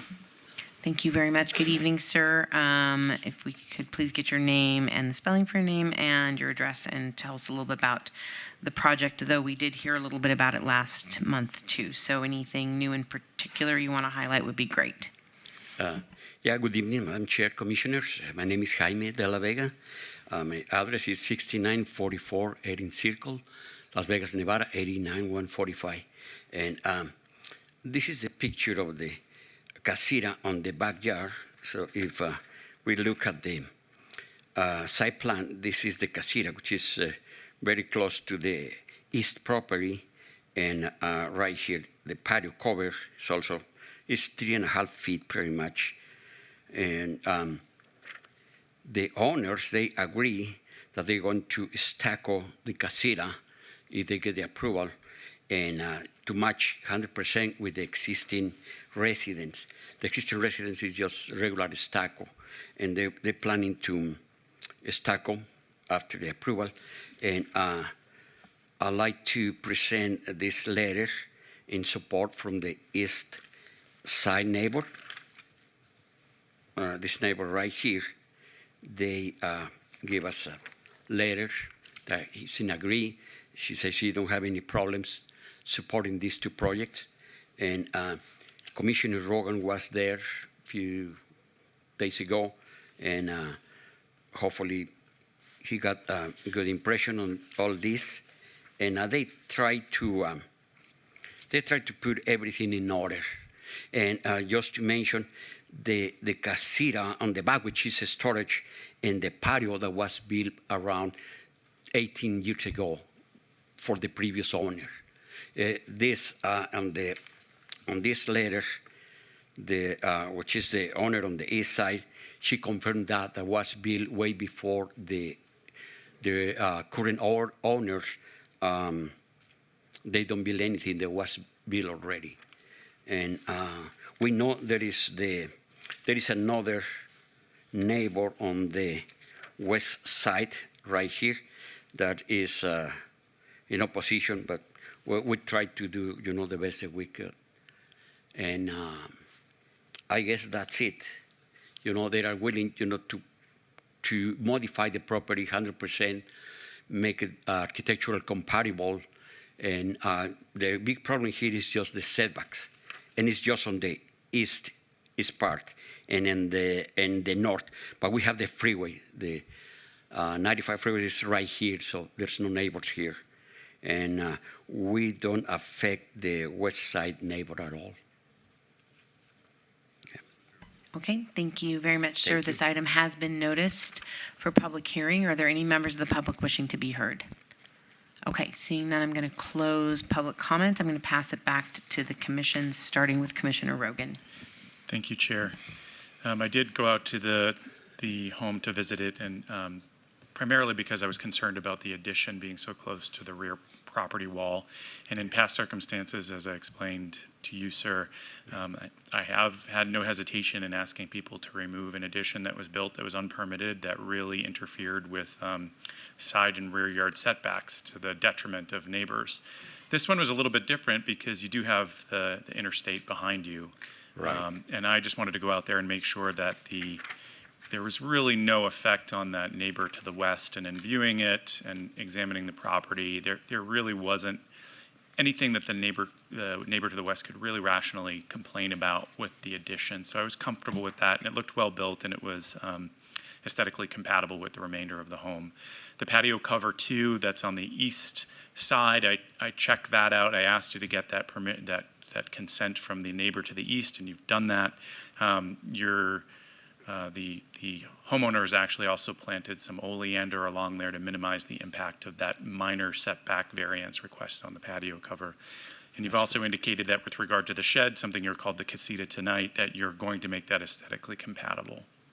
100%. Thank you. There were some concerns that I brought to your attention, and I'm sticking with them. And I had staff prepare some conditions. And so these are the three conditions that I'm going to ask you to abide by tonight. Number one was with regard to the shed, you had some sort of strange plywood fence that extended from the back of the shed to the backyard perimeter wall. It was made out of plywood. That would need to be removed. It's already removed. Perfect. The chain link fence, as we discussed, has got to go. Yes. And then finally, the porta potty that was in the back.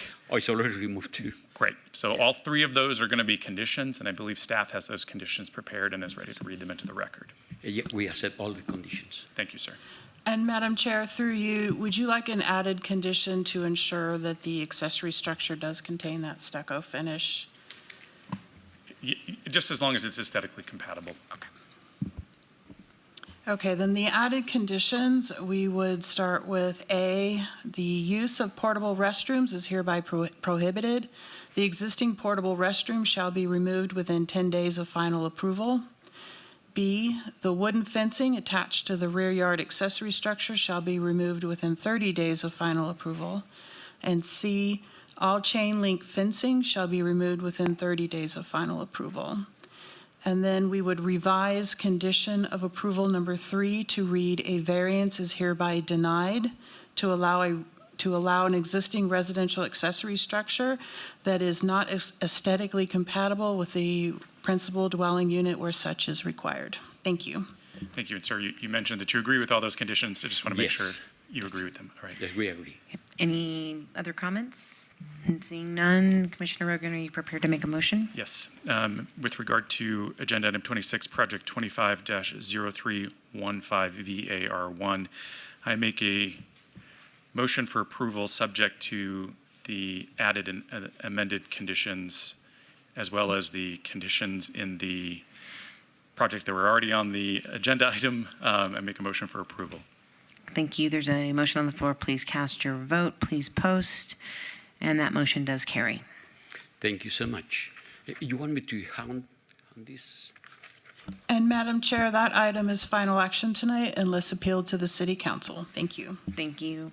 Item 28, 25-0294, applicant Dave Duque Jimenez, owner, the 2147 North Decatur series of LNR Future LLC, for possible action on the following land use entitlement project requests at 2147 North Decatur Boulevard, Suite 110, Ward 5, Summers Armstrong. Staff recommends denial on the land use entitlement project 28A 25-0294 VAR1 to allow 14 parking spaces where 48 spaces are required.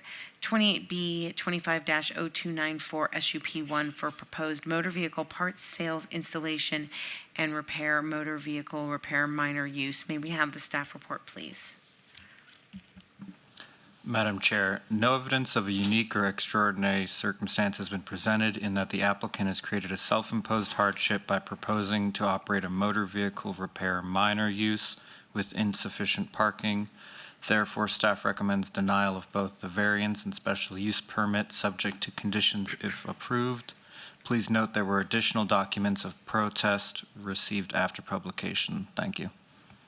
Thank you. Good evening, sir. If you could please state and spell your name for the record, give us your address, and tell us about the project.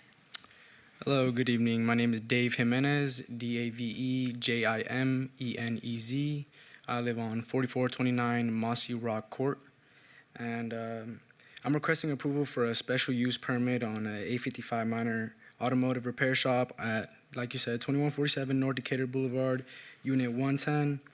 This business will focus on light mechanical work and electrical, such as oil changes, brake services, tune-ups, and general maintenance. We won't be doing any major engine or body repairs. All work will be done indoors, and we'll make sure the property stays clean, organized, compliant with all regulations. Our hours will also be Monday through Saturday, 8 to 5 p.m. The shop will operate on a small scale with minimal noise and traffic. My goal is to provide quality and honest auto repair service to the local community. I also plan to follow all city and fire department requirements for fluid and waste storage. All oils, coolants, and chemicals will be kept sealed containers. Will be kept in sealed containers on spill trays inside the shop. We'll make sure any required safety or warning signage is posted once we know what's needed. When it comes to the parking, any vehicle that we'll be working on, the max already in that unit is pretty small, so it would only be like 3 cars that fit in there. Any car that we're working on will be stored inside. No cars will be stored outside, out of the garage. Let's see. I have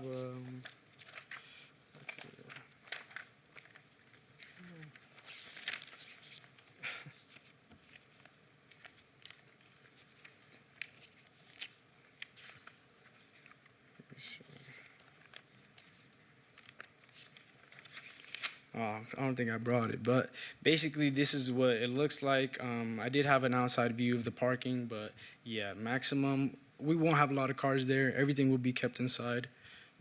But yeah, that's about it. Okay, thank you very much. This item has been noticed for public comment. Are there members of the public wishing to be heard on this item? Okay, seeing none, I will close public hearing. I will pass it back to the commission, starting with Commissioner Munford. Thank you, Madam Chair, through you. I'm looking at aerial view right now of the site on the county page, and it looks like there's a lot of vehicles. Did you get a code violation? A couple code violations? Is that? No, I haven't received any code violations myself. Okay, because I got some information that there was some code violations. The dirt lot across the street, are you parking cars over there? No. So like you see also, there is 3 other separate businesses next to me. Right here is actually another mechanic shop, but nah, us personally, we don't have any cars stored over there. Because you own the entire site? No. I would only be renting this bay right here, which would be Unit 110. Okay. From what I understood, that the use is for the entire site. Is planning department, is that correct for what they're trying to do? Madam Chair, through you, he will be occupying 1 suite, but because we have additional businesses in that commercial center, the entire site now needs a parking variance. And unfortunately, with him coming in and proposing to come into this suite, the site had previously been granted a parking variance, and now he's proposing a more intense use that is going to require more than what the previous variance was approved for. So it's essentially intensifying that previously approved variance, so we would need a new parking variance to accommodate all the new uses, or to accommodate this use with the existing uses within that commercial center.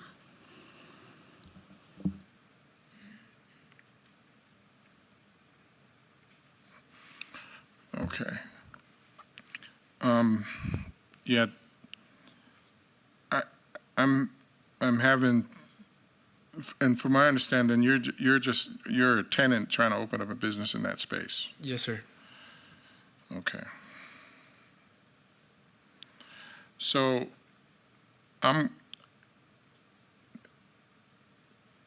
if this goes, if this is approved, it goes on to the council. Am I correct? Madam Chair, through you, yes, this would go to City Council. Okay. I mean, for this, I mean, I drive by there. I've seen that auto repair shop operating, or that site for a while. It seems like this is a issue for the actual owner of the property, and not really something that I'm gonna motion for approval for his business. You know, I'm kind of conflicted because it seems like we have the wrong person here in terms of the use of this property. It should be the owner, the way I see it, but he's just a tenant. Okay. Let's see. Anybody else on the commission have anything? Staff have any clarification you want to provide for Commissioner Munford as we get a motion made? Madam Chair, he can make a motion to approve if that is his wishes on this one. Yeah, unfortunately, the original construction of this building, it was meant for, more retail, general personal service. It wasn't meant for intense type auto repair, so we have a significant shortage of parking. And unfortunately, with him coming in last, it kind of fell onto him to obtain a new parking variance to accommodate his business. Thank you. So you're if I understood it right, you're doing oil changes? Yeah, basically we're going to be really sticking to minor mechanic work. We're going to try to focus on more electrical work too. So when it comes to any little wiring issues, you're not pulling engines and big motor, doing camshafts and. No, sir. No, this will not be a performance doing shop. Overhauls. This is just a little tune-up spot, someplace that would just be quick brake changes. I would like to add too that next to me is the only other person that has a lot of other parking or cars would be the mechanic next to me, which right here. Next to us is a window tint shop and a smog. The smog doesn't really take up a lot of cars and parking. Again, with the window tint too, that is all done inside. Every tenant around there gets along pretty much when it comes to parking too. We don't have really a lot of issues there. It's just all communication, to be honest. The last person too is a tire guy. So again, that's not really something that a lot of cars are gonna be in there and staying there. They're just quick in and out. Okay, thank you. Not seeing anybody else on the commission. Are you prepared to make a motion, Commissioner Munford? Let me think about this for a minute.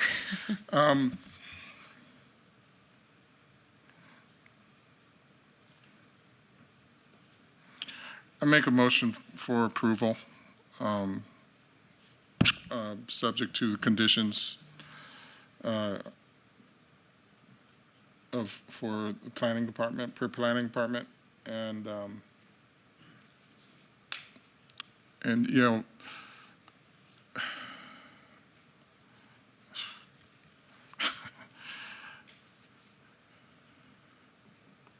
Yeah, subject to conditions per planning department. Make a motion for approval. Thank you. There's a motion on the floor. Please cast your vote. And Mr. Jimenez, you agree to all of staff's conditions? Yes. Yes. Of Okay, course, thank you. yeah. Just to clarify, this is for parts 28A and 28B, correct? Commissioner Munford, that was your motion. Yes, it is. I'm sorry. And we are just waiting on your vote, Commissioner Munford.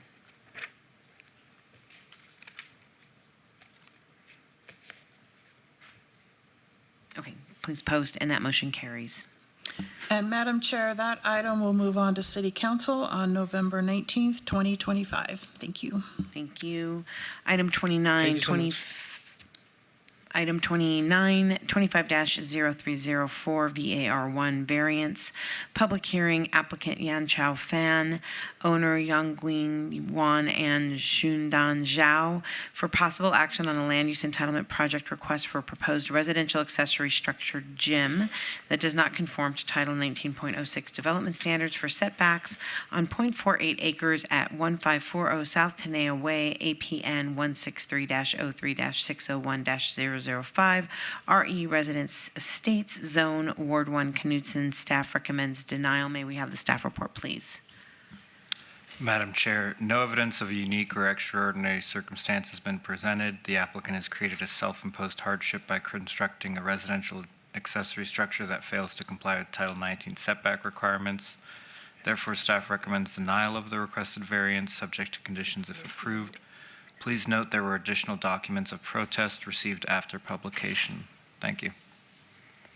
Thank you. Good evening. If you could please state and spell your names for the record, give us your address, and tell us about your project. Good evening, Chair, all the commission and staff. My name is Man Wong, MANWONG, and I'm the representative of item 29. For the address 1540 Tenaya Way, we are seeking an approval of variance to have a room addition on the left side of the corner as gym.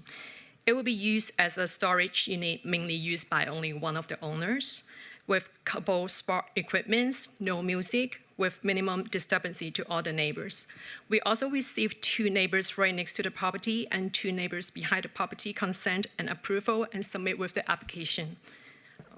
John, the structural engineer, will explain a little bit more on this. Hi, my name's John Kubota. I'm at 5985 Hawk Street. I'm the structural engineer. This building has not been built yet, I don't believe. It is in for approval before it is built, following the rules. As it shows here, that their problem is they're complaining it's too close to property line. Part of it is, as it showed in our plans, there's a 1-hour firewall on property lines where we're close to property line. We're worried, what would you worry about because we're too close to property line? Usually we're worried that there's a fire. The firemen can't get their ladders up and such. So it has a 1-hour firewall that will be built into it to prevent the fire problem. If you need other conditions, we can specify, build it out of steel stud walls to reduce the fire hazards and such. But this is a simple building. It won't be used for anything other than storage and maybe some gym work. As she says, there'll be no music played in it. We think it should be approved as is. But if you have problems, we can negotiate too. Okay, thank you, sir. This item has been noticed for public hearing. Are there any members of the public wishing to be heard? Okay, seeing none, I will close public comment. I will pass it back to the commission, starting with Commissioner Rogan.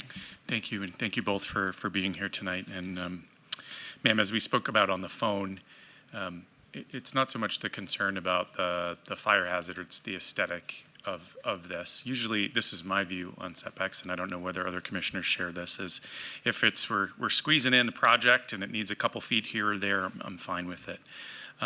When we start seeing zero lot line variance requests for small buildings on very large lots where there's ample space for you to meet the setback requirements, that's where I have issues.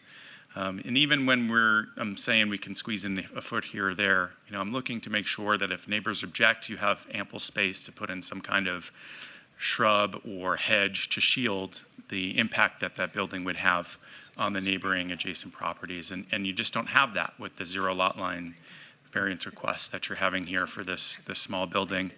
You can either move it, I think, a few feet from closer to the pool.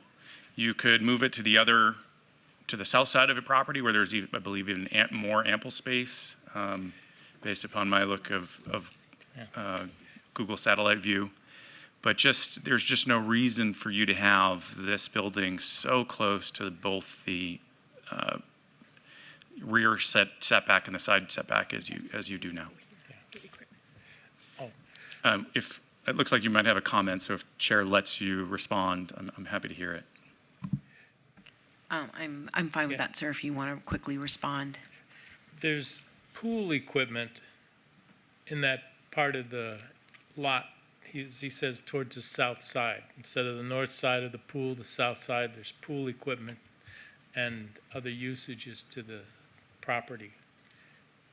And the property's elevations are a little bit different than the others because it's not like a flat lot. Actually, there's a slope like this.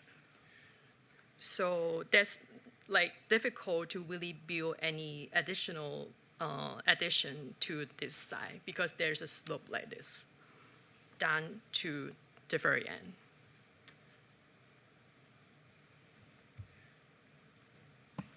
Chair. Yes. Thank you for that information. It doesn't change the fact you've got a huge lot here, a huge backyard. And really in looking at this, another thing I should have mentioned is when I look at Google Street View and Google Maps to see if other neighbors have engaged in this to such an extent that really it's not really something that we should enforce anymore. And I don't see that in this particular neighborhood. There might be one or two within a larger, wider area, probably unpermitted structures. But it's not as an extensive violation that we're seeing that I'm saying, hey, it's unfair to impose this restriction on you because others have already violated it. So really, I don't see any reason why you can't move this a little bit to accommodate the minor setback of 5 feet in both directions. You do have that ample space, and there's absolutely no reason to not comply with code in this regard. So unless there's any other comments, I'm ready to make a motion. Any other comments? Okay, seeing none, Commissioner Rogan, go ahead and make your motion. With regard to Agenda Item 29, Project 25-0304 VAR1, I make a motion to deny. Thank you. There is a motion on the floor. Please cast your vote. A motion in favor is to deny. Please post, and that motion carries. And that item is final action tonight unless appealed to the city clerk in 10 days. Thank you. Item 30, 25-0322. Question. Sir, if you have a question, our staff can answer that for you. Okay. Thank you. Okay. Item 30, 25-0322, public hearing, applicant owner Ramon Hamadani for possible action on the following land use entitlement project requests on 0.19 acres at 512 North 1st Street, APN 139-27-810-031, Ward 5, Summers Armstrong. Staff recommends approval on 25-0322ZON1. Staff recommends approval on 25-0322 WVR1 and WVR2. 30A, 25-0322ZON1 from C2 General Commercial to R1 Single Family Residential. 30B, 25-0322 WVR1 to allow a 3-foot side yard as setback where 5 feet is required for an existing single-family dwelling area 2. May we have the staff report, please? Yes, Madam Chair, before I read the staff report, I just wanted to reiterate that staff is requesting to strike 25-0322-WVR2 for the parking waiver. So to go into the staff report, I just kind of wanted to note that there is a revised site plan and justification letter which eliminated a parking waiver. Staff finds the requested rezoning to be appropriate and compatible with the surrounding land uses, zoning districts, and the general plan, and finds the requested setback waiver is minor in nature and does not detract from the implementation of the Vision 2045 Downtown Las Vegas Master Plan. Therefore, staff recommends approval of the rezoning and requested waiver. If approved, the waiver will be subject to conditions. Thank you. Thank you. Good evening. If you could please state and spell your name for the record, give us your address, and tell us about the project. Okay. Good evening. Laura Drea, 520 South 4th Street. Drea is spelled D-R-E-J-A. I'm here on behalf of the current property owner. This application is a result of a fire that occurred in a single-family home at the end of a residential cul-de-sac. I'll do my best to condense the many details of the matter that spanned several decades. Following the fire, the building department logged a punch list of items that need to be addressed. Ms. Drea, sorry to interrupt, but again, new technology. Can you speak more into the mic so we can hear you better? Sure. Thank you. Following the fire, the building department logged a punch list of items that need to be addressed in order for the home to be deemed habitable once again. However, before this can be processed, there are some minor housekeeping items in the planning department that were identified that must be resolved at this point in time.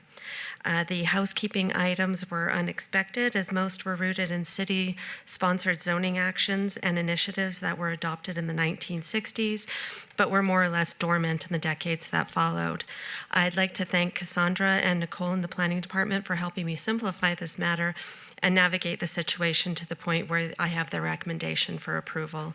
I accept their conditions, and I ask the board to follow their favorable recommendation. Thank you very much. This item has been noticed for public hearing. Are there any members of the public wishing to be heard? Okay, seeing none, I will close public hearing. I will pass this back to the commission, starting with Commissioner Munford. Thank you, Madam Chair, through you. I met with the planning department. They said everything was, where you and planning worked together, you got everything put together right, and I have no other issues with it, and I motion to approve. Does anybody else have any comments? Yeah, I'm not seeing any other comments, so Commissioner Munford, go ahead and make your motion. Would like to make a motion for approval, subject to all conditions. You're fine with all conditions? Yes. Okay, there's a motion on the floor. Please cast your votes. Please post. That motion carries. And Madam Chair, that item will move on to City Council on November 19th. Thank you. Item 31, 25-0325 SUP1, applicant Aidan Castillo, owner Ingress, and Lopez and Miguel Flores Rodriguez for possible action on a land use entitlement project request for a proposed motor vehicle part sales, installation, and repair use motor vehicle repair minor at 1550 Northland Boulevard, Ward 3, Diaz. Staff recommends approval. May we have the staff report, please? Yes, Madam Chair, the proposed use can be conducted in a harmonious and compatible manner with the surrounding commercial uses. Therefore, staff recommends approval of the requested special use permit subject to conditions. Please note additional letters of protest were received after publication. Thank you. Thank you. Good evening, sir. If you could please state and spell your name, give us your address, and tell us about the project. Hi, Adan Castillo speaking. Castillo, C-A-S-T-I-L-L-O. My address is 5468 Fongrove Line. We approaching to a special use permit for the title shop and the location, the 1550 Lamb Boulevard, to be able to do and improve the building, the condition we have. We follow the recommendation to do all the work inside and supply the parking, enough parking, and we're ready to move forward and get approval from you guys. Okay, thank you very much, sir. This item has been noticed for public hearing. Are there any members of the public wishing to be heard? Okay, seeing none, I will close public comment. I will pass it back to the commission, starting with Commissioner Schlottman. Yes, Chairwoman, through you, I don't have any issues with this. Staff wrote report said it was appropriate for the area, and I do agree that it is compatible and harmonious with the area, so I have no other comments. Any other comments?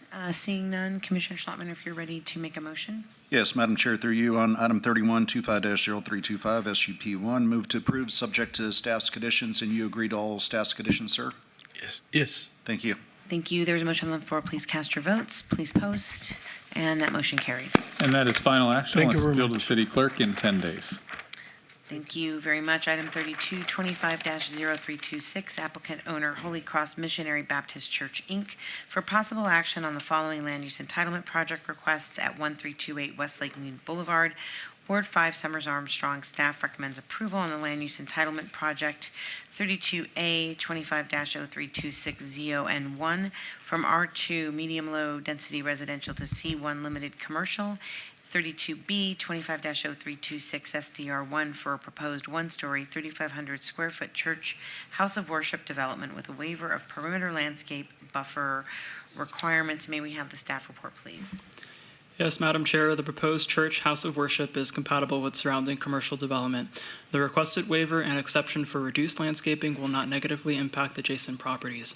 Therefore, staff recommends approval of both the rezoning and site development plan review. If approved, the site development plan review will be subject to conditions. Please note, there is an additional letter of protest submitted after publication. Thank you. Thank you very much. Good evening. If you could please state and spell your names for the record, give us your address, and tell us about the project. Good evening, Landon Christopherson, last name is CHRISTOPHERSON, 2885 East Quail Avenue, 89120, here representing the owners and applicant. We had previously brought this before you back at the first of the year. There were some concerns because it was using an existing building. That building has since been demolished, and a new design for the church has been in place. It's a 3,500 square foot church with a 1,575 square foot sanctuary that meets all the parking requirements. We did have more landscaping in the parking lot, but as there was a concern from staff that the trash enclosure would be too close to the residents if we kept it to the north, so we moved it to the south, and that eliminated a parking island. Again, the floor plan shows 2 classrooms, the pastor's office, a kitchen area, and restrooms. It's a very traditional design for the church. And then a rendering of what it would look like once completed. We concur with staff's conditions, and we're here to answer any questions you may have. Thank you very much. This item has been noticed for public hearing. Are there any members of the public wishing to be heard? Okay, seeing none, I will close public comment. I will pass it back to the commission, starting with Commissioner Munford. Madam Chair, through you, I have no problem with this. I remember this came before the commission before, and it was a denial, but I see you made some changes, and you got with, I understand you got with the councilwoman in her office, and everything, I'm glad is working out. Thank you. Is there any other questions from? Any other comments? Okay, then Commissioner Munford, if you'd like to make a motion. Yeah, I would like to make a motion for approval for item number 25-0326, 32A, 32B. I'd like to make a motion for approval per all conditions. You're fine with the conditions? Yes. Thank you. Okay, thank you. There is a motion on the floor. Please cast your votes. We will have to do an oral vote, so can everyone signify by stating aye if they are for approval? Aye. Aye. Anyone opposed, please say nay. That motion carries. Thank you. Thank you. And that item will move on to City Council on November 19th.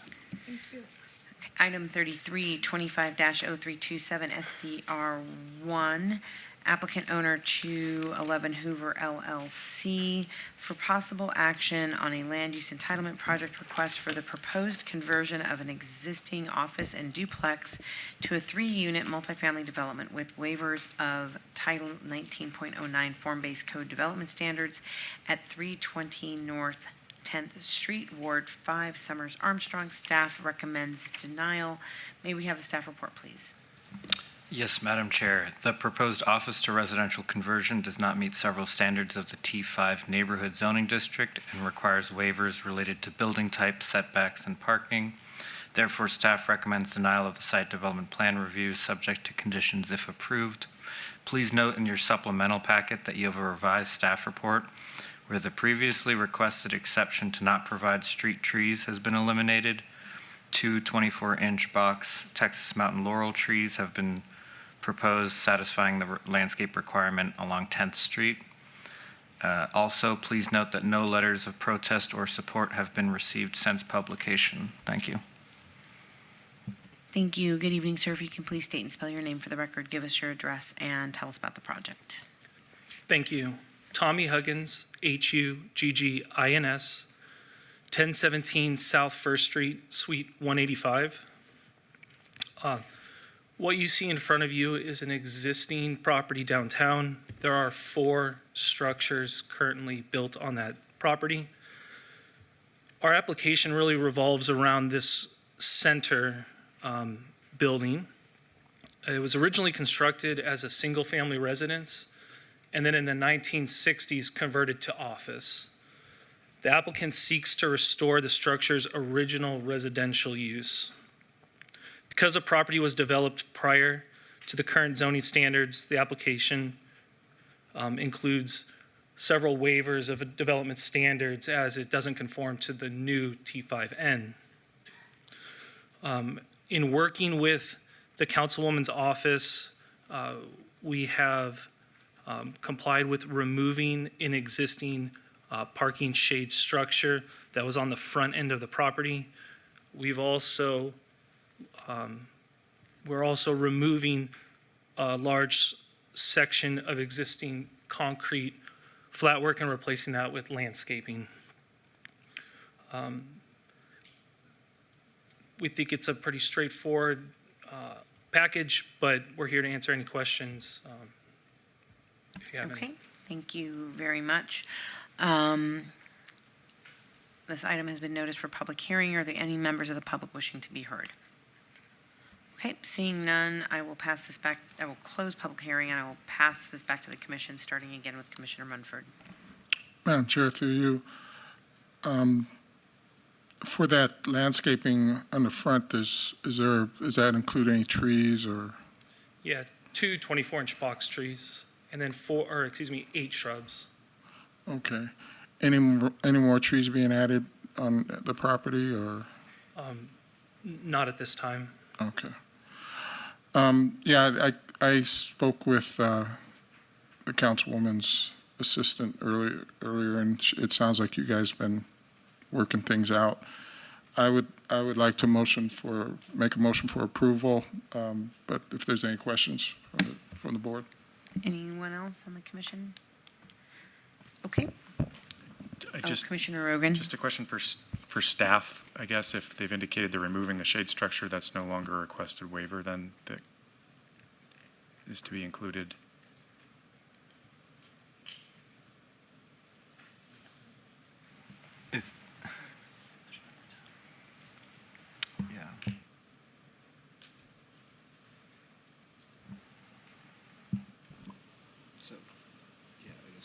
Madam Chair, through you, then condition of approval number 10 will need to be edited to read, a waiver from Title 1909 is hereby denied to allow a detached shade structure to encroach into the front yard area where such is not allowed. Thank you. Okay, I have a question, Ms. Eddowes, or for the staff. On the revised staff report and the supplemental information, there's the required street trees, and you've got the note that there's 2 trees being provided, and then that is compliant, but then in the streetscape standards, it says required trees at 20 feet on center by district palette, and there's 0 street trees being provided, so that's not in compliance, and I just wondered if you could clear that up. So the trees provided in that strip of, it is in right-of-way, so those would count towards the street tree requirement. And then it's 20-foot off-center when you discount the driveway from the property. That's how you get to just the 2 trees. Okay, thank you. Any other comments? Okay, Commissioner Munford, were you prepared to make a motion? Yes, Madam Chair, through you, I could make a motion for approval for item number 3325-0327, SDR1, per staff's conditions. You're fine with the conditions? Yes. Okay, there is a motion on the floor. Please, are we able to cast? Okay, please cast your votes. And just for clarification, it's subject to amended conditions. Okay. Yeah, motion to approve, subject to amended conditions, and you agree with all the conditions, including the amended conditions? Yes. Okay. It is, Madam Clerk, it is not coming up. I have some showing for a few commissioners, but for Commissioner Schlotman, is that a yay or a nay? Yay. Commissioner Mumford? Yay. And then Commissioner Taylor, or Chair Taylor. Yay. Please post. It passes unanimously. Thank you. And that is final action tonight, unless appealed to the city clerk in 10 days. Item 34, 25-0330, applicant owner DFA LLC for possible action on the following land use entitlement project requests on a portion on the southwest corner of Bonanza Road and Clarkway Drive, Ward 5, Summers Armstrong. Staff recommends approval on the land use entitlement project. 34A, 25-0330 ZON1 from R3 Medium Density Residential, RE Residence Estates, and C1 Limited Commercial to C2 General Commercial, APNs 13928311001 through 148 and 13928303007 through 009.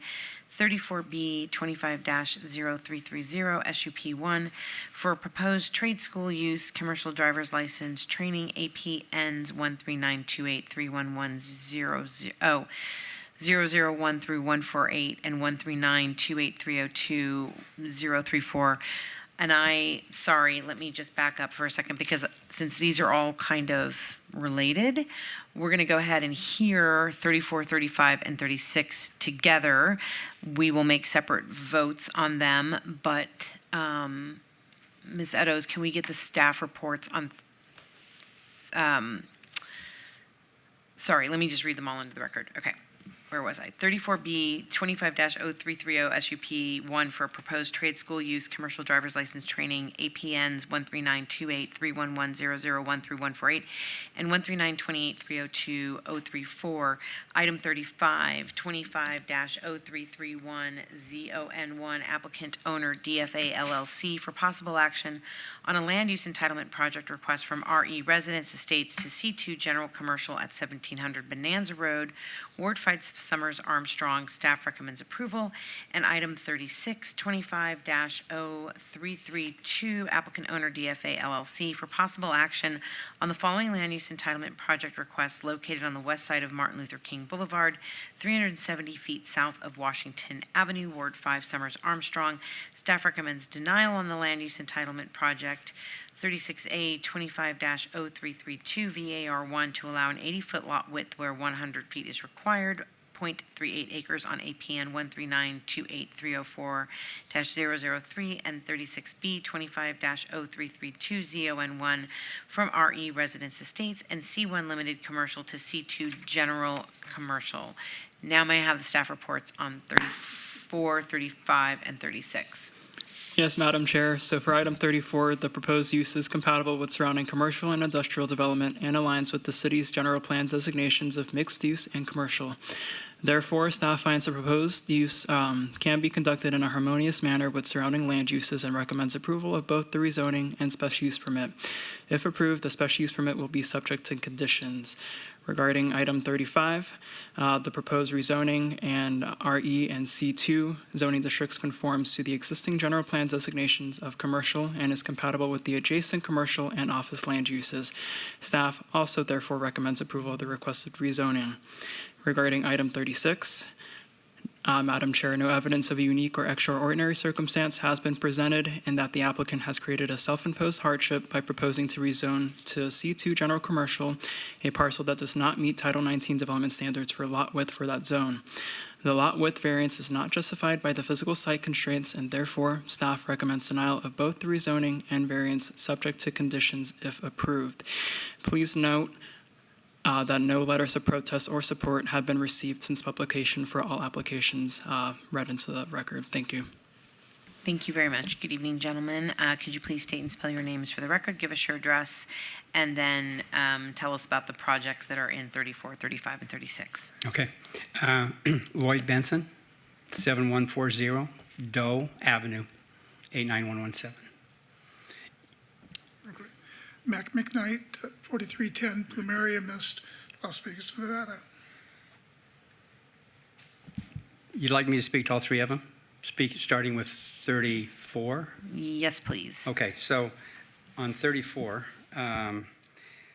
there are several different zonings on some of these lots, and so we're just trying to, eventually we want to get them all merged into one parcel.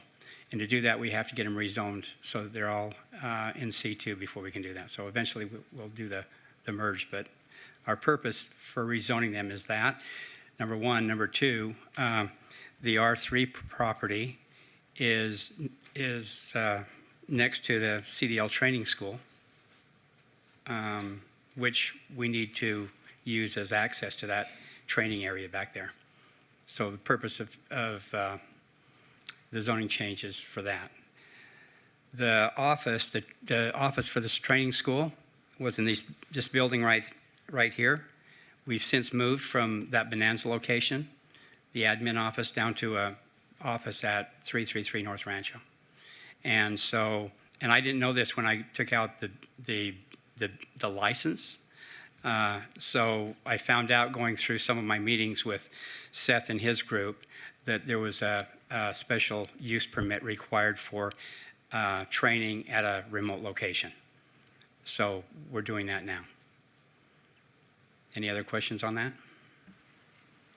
That's the summary of all three of them, right? Yes. Okay, great. Okay, not right this moment. We're going to open it up for public hearing to start with. Okay. So this item has been noticed for public hearing. Anyone wishing to make comments on items 34, 35, or 36? Okay, seeing none, I'm going to close public comment. I'm going to pass it back to the commission for questions, starting with Commissioner Munford. Through you, Madam Chair. I'm going to have to abstain. I was in discussion with some of the people from our city offices, and we felt it was just my relationship with Ahern and some of the discussions we had for this site prior to me getting on city council might be a conflict. So I'm going to have to abstain. Okay, thank you very much. Are there any other members of the commission that have questions on these three projects? Okay. Yes, sir, Mr. McKnight. Just speaking out of turn on item number 36. Okay.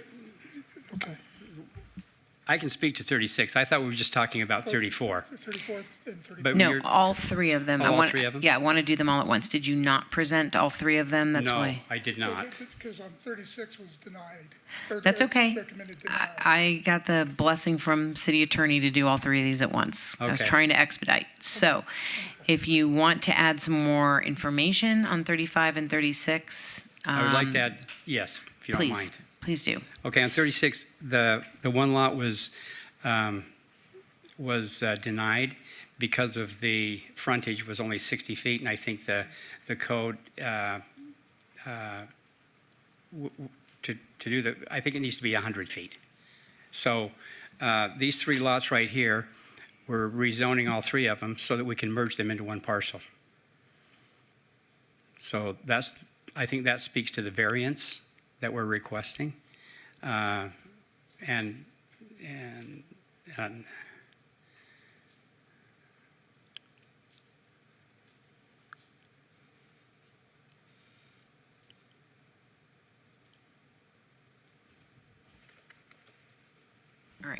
All right, since we just did have a little bit of confusion, I will just quickly see if anybody in the audience was here to make public comment on items 35 or 36. Okay, seeing none, I will reclose public hearing. All right. Can you just quickly tell us, so the intent is that you're getting all of this sort of land aggregated, and then you're going to have sort of one large parcel with one large use? Yes, ma'am. Okay, great. Anybody else on the commission have any questions? Commissioner DeSalvio? I can entertain a motion if you don't mind. Sure. Seeing he has to abstain. I'm very familiar with this area too as well. This is the use that they're asking to do is harmonious and compatible to what's going on in the neighborhood, especially with all the industrial uses that are around there. So if there's no other comments or question, I would entertain a motion, a blanket motion. Do you want them separately? That All right. we do have to do. So it'd be a motion for agenda item 34A through B, a motion for approval. Motion on the floor, please cast your vote for 34.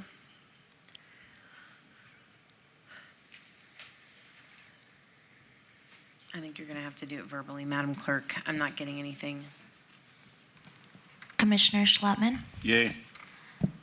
Commissioner Mumford is an abstention, and Chair Taylor. Aye. Okay, and that passes. Okay, Commissioner. Sorry, Madam Chair, sorry. Let me just give this, since they're separate items, that will move on to City Council on November 19th. Okay, thank you. Okay. If we could make a motion, Mr. Commissioner DeSalvio, on 35. I'll make a motion for 35, and you agree to all staff conditions? Yes, sir. On all 3 Yes. agenda items? Okay. Okay. Again, I'm not getting anything on my computer for the motions. There it goes.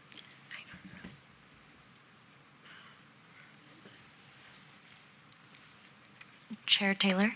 Aye. And Commissioner Mumford is abstention. Okay, and that passes. And that will also move on to City Council on November 19th. Okay, and Commissioner DeSalvio, if you'd like to make a motion on 36. Madam Chair, yes. Agenda item 36A through B, blanket motion for approval. Thank you. There's a motion on the floor. Please cast your votes. And please post. And that passes. And that, again, is subject to all staff conditions on 34, 35, and 36. Okay? Okay. And Madam Chair, that item will also move on to City Council on November 19th. Thank you, gentlemen. Okay, thank you. Yep. Thank you guys for your time. Item 37, 25-0335, applicant Integrity Concrete LLC, owner Coleman Street LLC, for possible action on the following land use entitlement project requests at the southwest corner of Rickey Road and Tom Boulevard, Ward 5, Summers Armstrong. Staff recommends denial on the land use entitlement project. 37A, 25-0335, GPA 1 from O office to LIR, Light Industrial and Research. 37B, 25-0335, ZON 1 from O office to CM Commercial Industrial. 37C, 25-0335, SDR 1 for a proposed one-story 15,000 square foot contractor's plant, shop and storage yard development with waivers of building orientation and perimeter landscape buffer requirements. May we have the staff report, please? Yes, Madam Chair, the proposed contractor's plant, shop, and storage yard development is not compatible with the surrounding residential neighborhood and does not align with the city's vision for the Rancho area. The requested general plan amendment and rezoning would introduce industrial uses into a predominantly residential area, and the associated site development plan review includes waivers and exceptions that reduce required landscaping and tree canopy, contrary to the city's urban heat mitigation goals. Therefore, staff recommends denial of all entitlements. If approved, the site development plan review will be subject to conditions. Please note, there is a revised staff report in your supplemental packet. There are also letters of protest received after publication. Thank you. Thank you. Good evening, sir. If you could please state and spell your name for the record, give us your address, and tell us about this project. Landon Christofferson, 2885 East Quail Avenue, 89120, here representing the owner and applicant. The original site, when we met with staff, as they said in the military, operator headspace, I did not provide the required amount of landscaping. It was an oversight on my part. We have revised the site. We only have one waiver request, and that is to orient the building to the corner. My justification for that was to keep that corner open, provide landscaping, and not narrow that corridor by orienting the building towards that corner. And doing so, what it does is moves the entrance for the parcel away from the residence as far as we could. Again, as stated, it's a 10,000 square foot building with a contractor's yard in the back. This contractor's yard is for storage of equipment. Looking at it through and the discussions that we had with the neighborhood meeting, there was concerns as there is a landscape company to the west, and they have a significant amount of traffic with their vehicles. This use, the superintendents take their trucks home. They're not stored on site. So the typical day would be early in the morning, a dump truck would leave the site with the required equipment and wouldn't come back till the end of the day. Looking at this use, if it was developed as an office, the traffic would double using it as an office than using it as a contractor's yard. The average daily, the peak hours for this use at 10,000 square feet would be about 12 in the AM, 13 in the PM, whereas staff has recognized it as 22, and I think it was 24 in the staff report. Again, the landscaping was increased because I had mentioned that at the neighborhood meeting that we were only asking for the one waiver for the orientation of the building. So we meet all the requirements for landscaping. The building again is 15,000 square feet with the entrances to the building, the roll-up doors to the south, and then again a rendering of what we anticipate the building to look like at the end of construction. I'm here to answer any questions you have, and we concur with staff's conditions if approved. Okay, thank you very much. This item has been noticed for public hearing. Are there any members of the public wishing to be heard? Please come down to the podium. Give us your name and spell it for the record and your address, and we can... Thank you, Madam Chair. Commissioners, Lex Anderson, 3709 Waterhole Street. I'm the historian for our local neighborhood association. I've just got 7 quick points I'd like to make from our neighborhood meeting. First one, we've been looking forward to getting this location developed for a long time. But light industrial research qualifies as leapfrog zoning to the benefit of the applicant and the expense of immediate residents. Going from office to C1 to C2, and then LIR in itself qualifies as denial. The applicant is across the street from the established 20-year-old RE zone rural preservation overlay district. It's a residential neighborhood, and by ordinance, overlay districts qualify for special considerations. C1 would be acceptable, as would be C2, with agreeable conditions. Recall the Roadkill Grill and historic Mulls Meats business just 2 blocks down the street is C1. We have a recent precedent, January 15th, community application at 6,000 Duncan Road that was denied light industrial research for being incompatible with the adjacent RNP neighborhood. Tom Boulevard is a 60-foot wide undeveloped connector street, but with that, it's only a 35-foot wide for the right-of-way. This is a horse and rider community with RNP identity, and the undeveloped road shoulders are designated as part of the community horse trail network. The applicant needs to request a complete streets, curb, gutter, and sidewalk waiver to be harmonious and compatible with the adjacent RNP standard. Neither the historic hideaway tower next door to the south or PRL's landscape business next door on Ricky have curb, gutter, or sidewalks. So planning reinforces that this staff report that this commercial industrial zoning district is specifically intended to be located away from medium and density, high density residential development. The bottom line is that an approval for light industrial research zoning at this location will set a precedent that would nullify any standard for criteria for RNP high density zone buffering and fundamentally impact rural preservation as an overlay district ordinance based on suburban rural lifestyles. Thank you very much. And this is for the clerk. Thank you very much. Anybody else? Okay, seeing no other comments, I will close public comment. I will pass it back to the commission, starting with Commissioner Munford. Thank you, Madam Chair. Through you, we talked on the phone. Yes. So, yeah, I have with industrial in this area, I have an issue, especially with, literally right across the street from a residential area. Also, it's just right off of Rancho.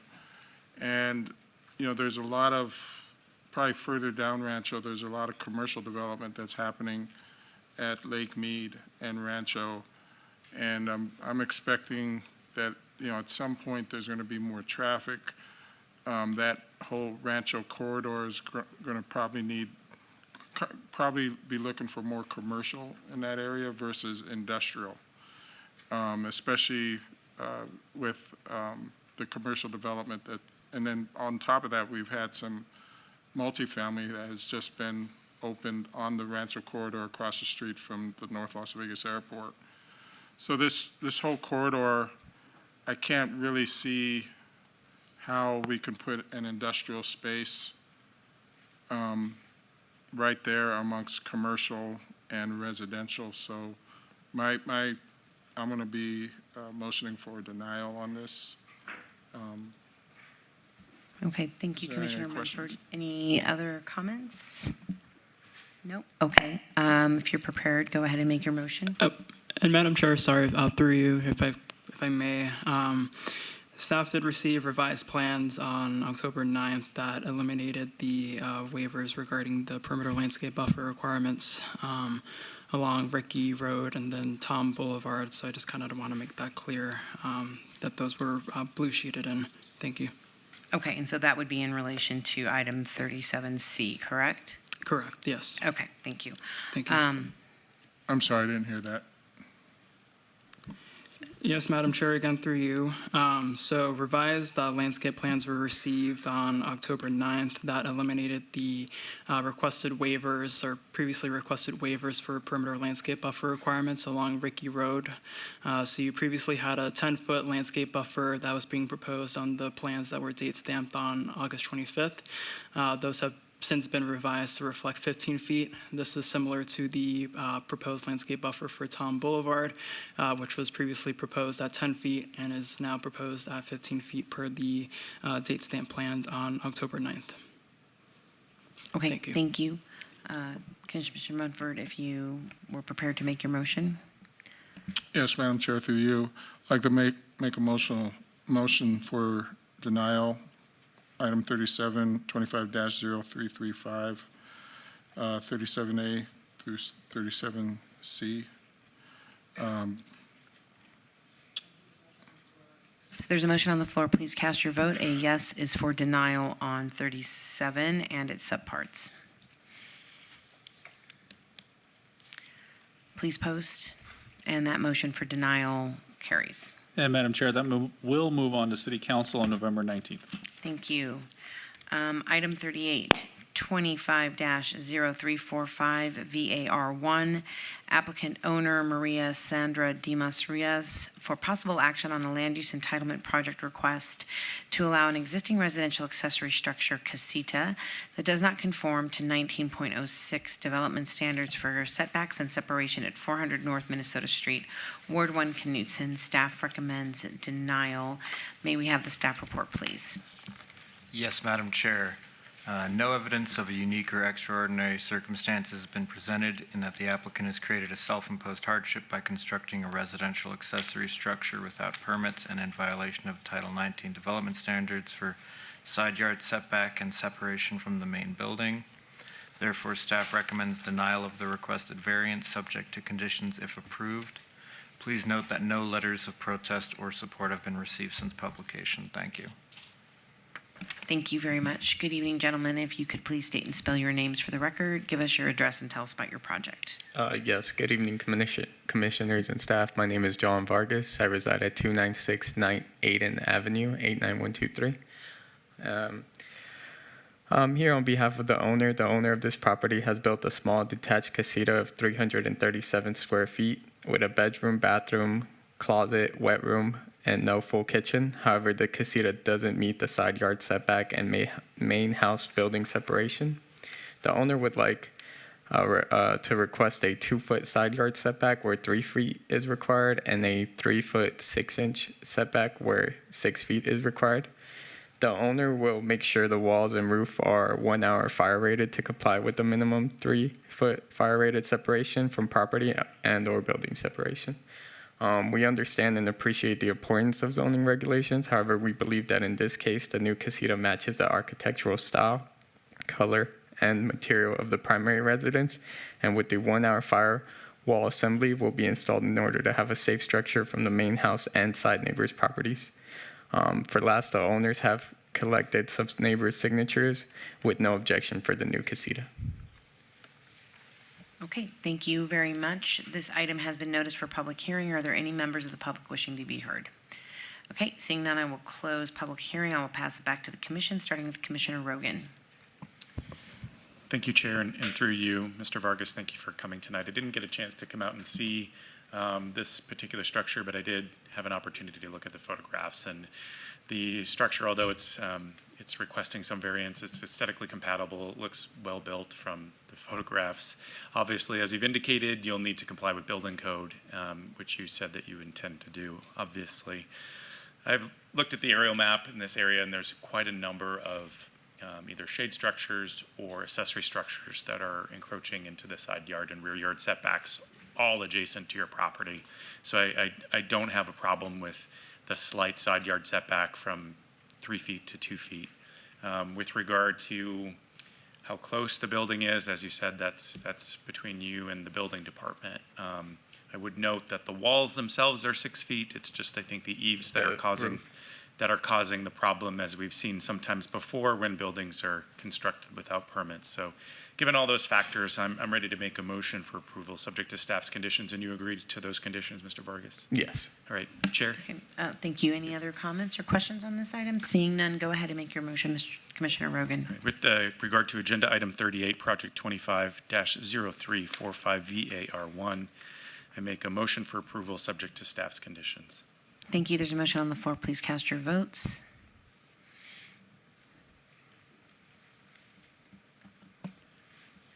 Yay. Commissioner Munford,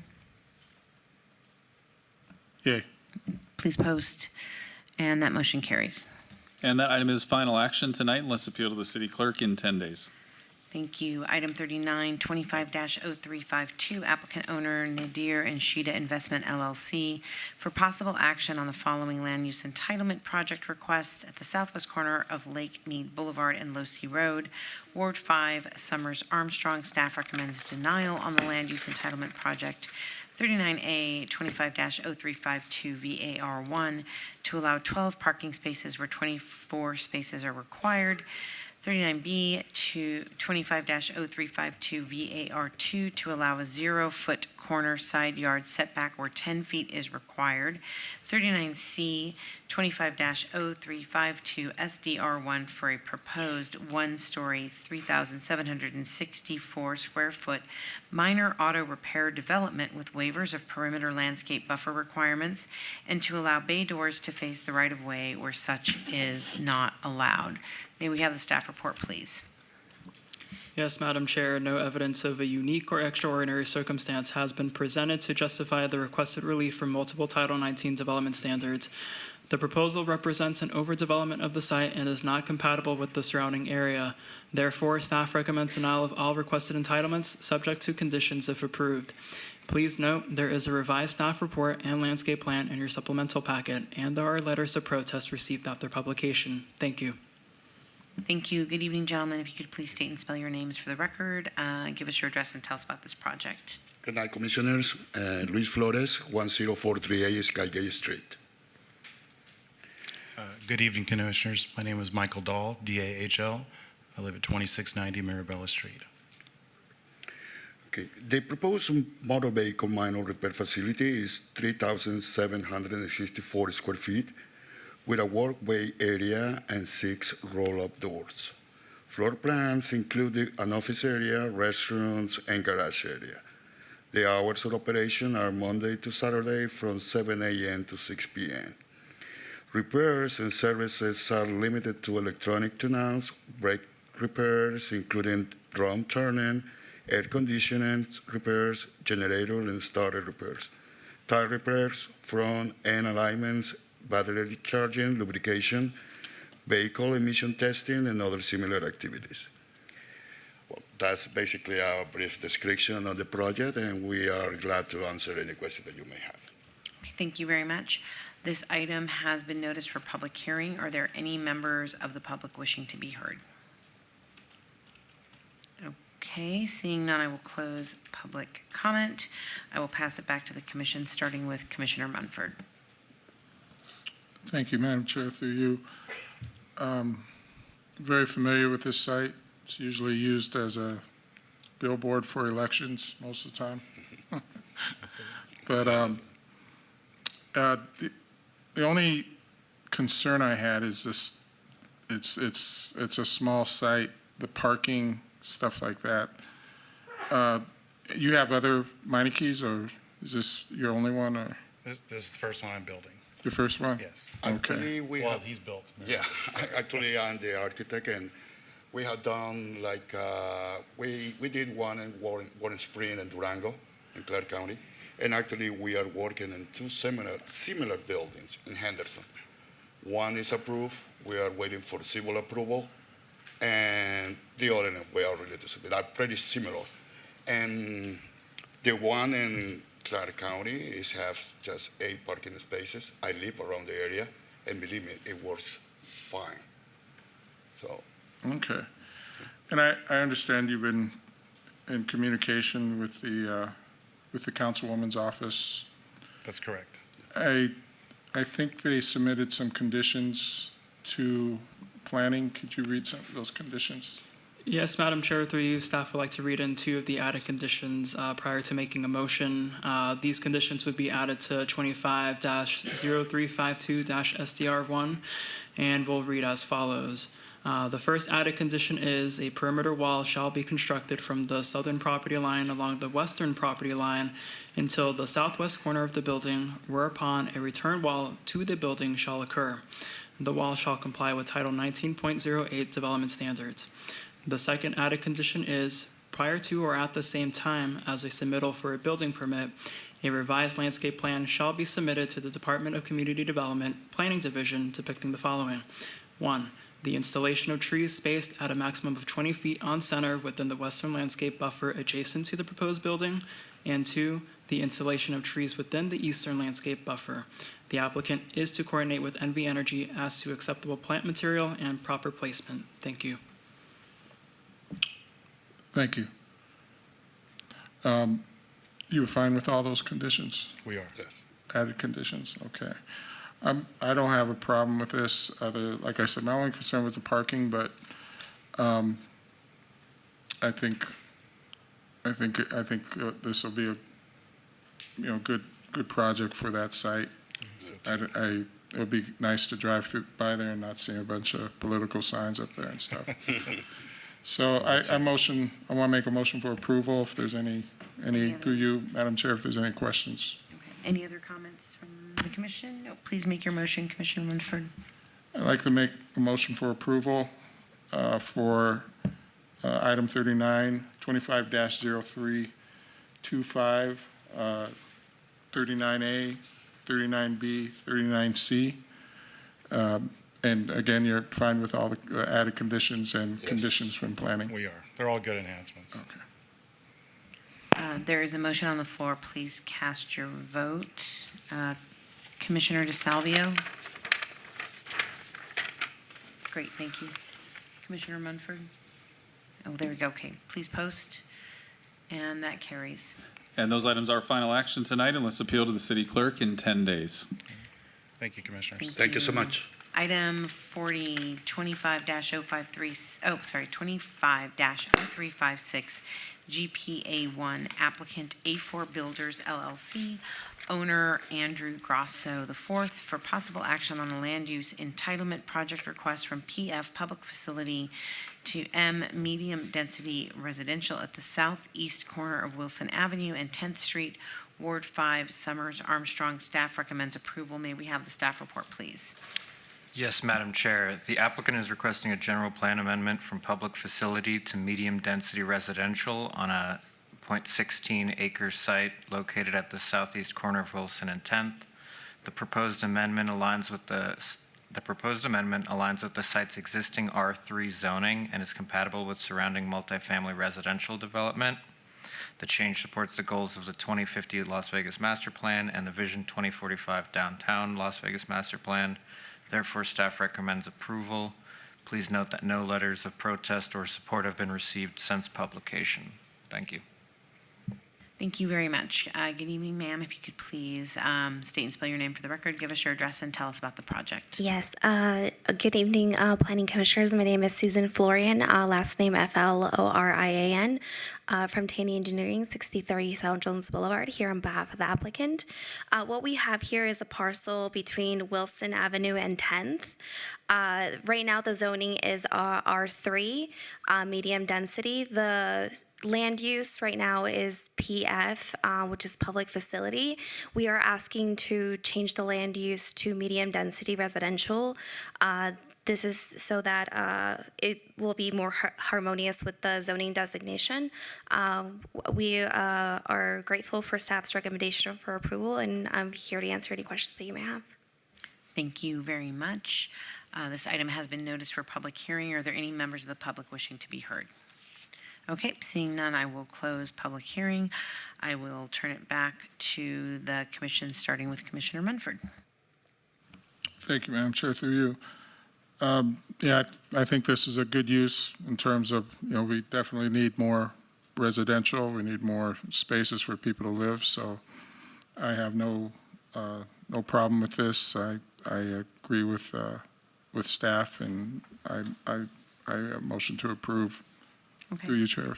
Any other comments? Seeing none, please make your motion, Commissioner. I'd like to make a motion for approval, item 25-0356 GPA1. Like a motion of approval. You're fine with all conditions? Yes, I am. There's a motion on the floor. Please cast your votes. Please post. And that motion does carry. Thank you so much. Have a good night. And that will move on to City Council on November 19th. Thank Thank you. Item 43, 25-0367 VAR1, applicant owner Grant Braverman for possible action on a land use entitlement project. Request to allow a proposed home addition that does not conform to Title 19.06 development standards for setbacks at 2408 Wimbledon Drive, Ward 1, Knutson. Staff recommends denial. May we have the staff report, please?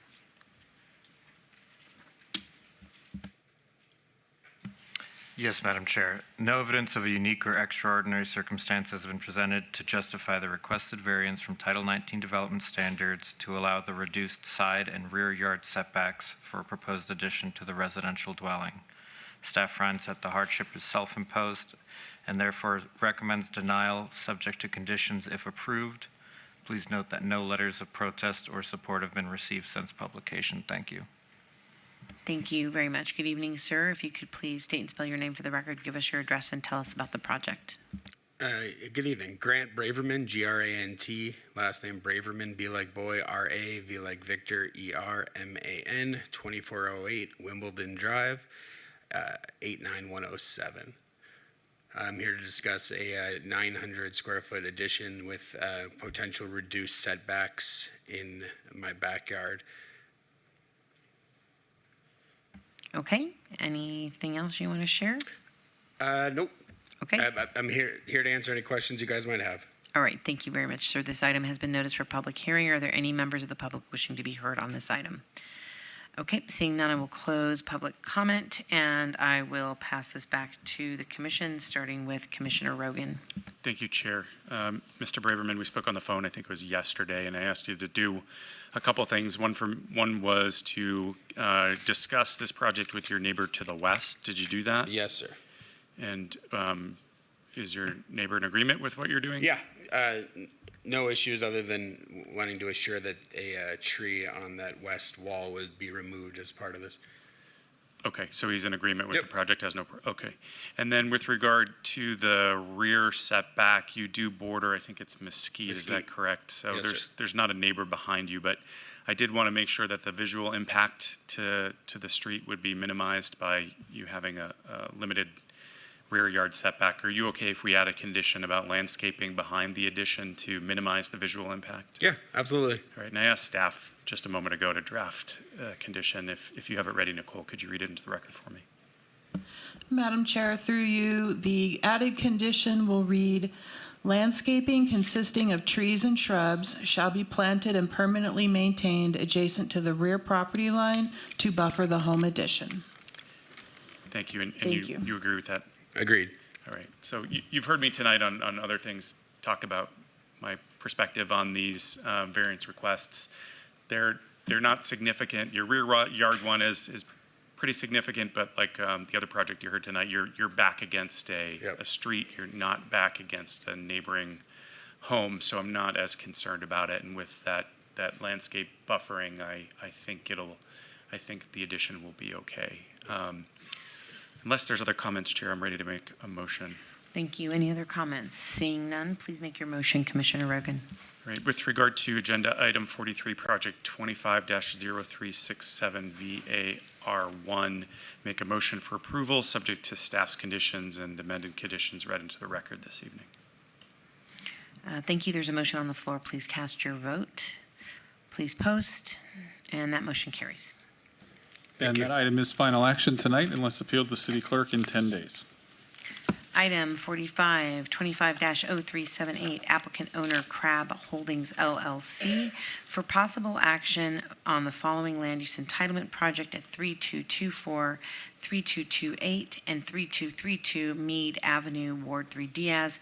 Staff recommends denial on the land use entitlement project 45A 250378 VAR1 to allow a proposed warehouse building that does not conform with the Title 19.08 development standards for setbacks, 45B 25-0378 SDR1 for a proposed one-story 6,400 square foot warehouse building addition and parking lot reconfiguration to an existing industrial development with a waiver of Title 19.08 building facade development standards.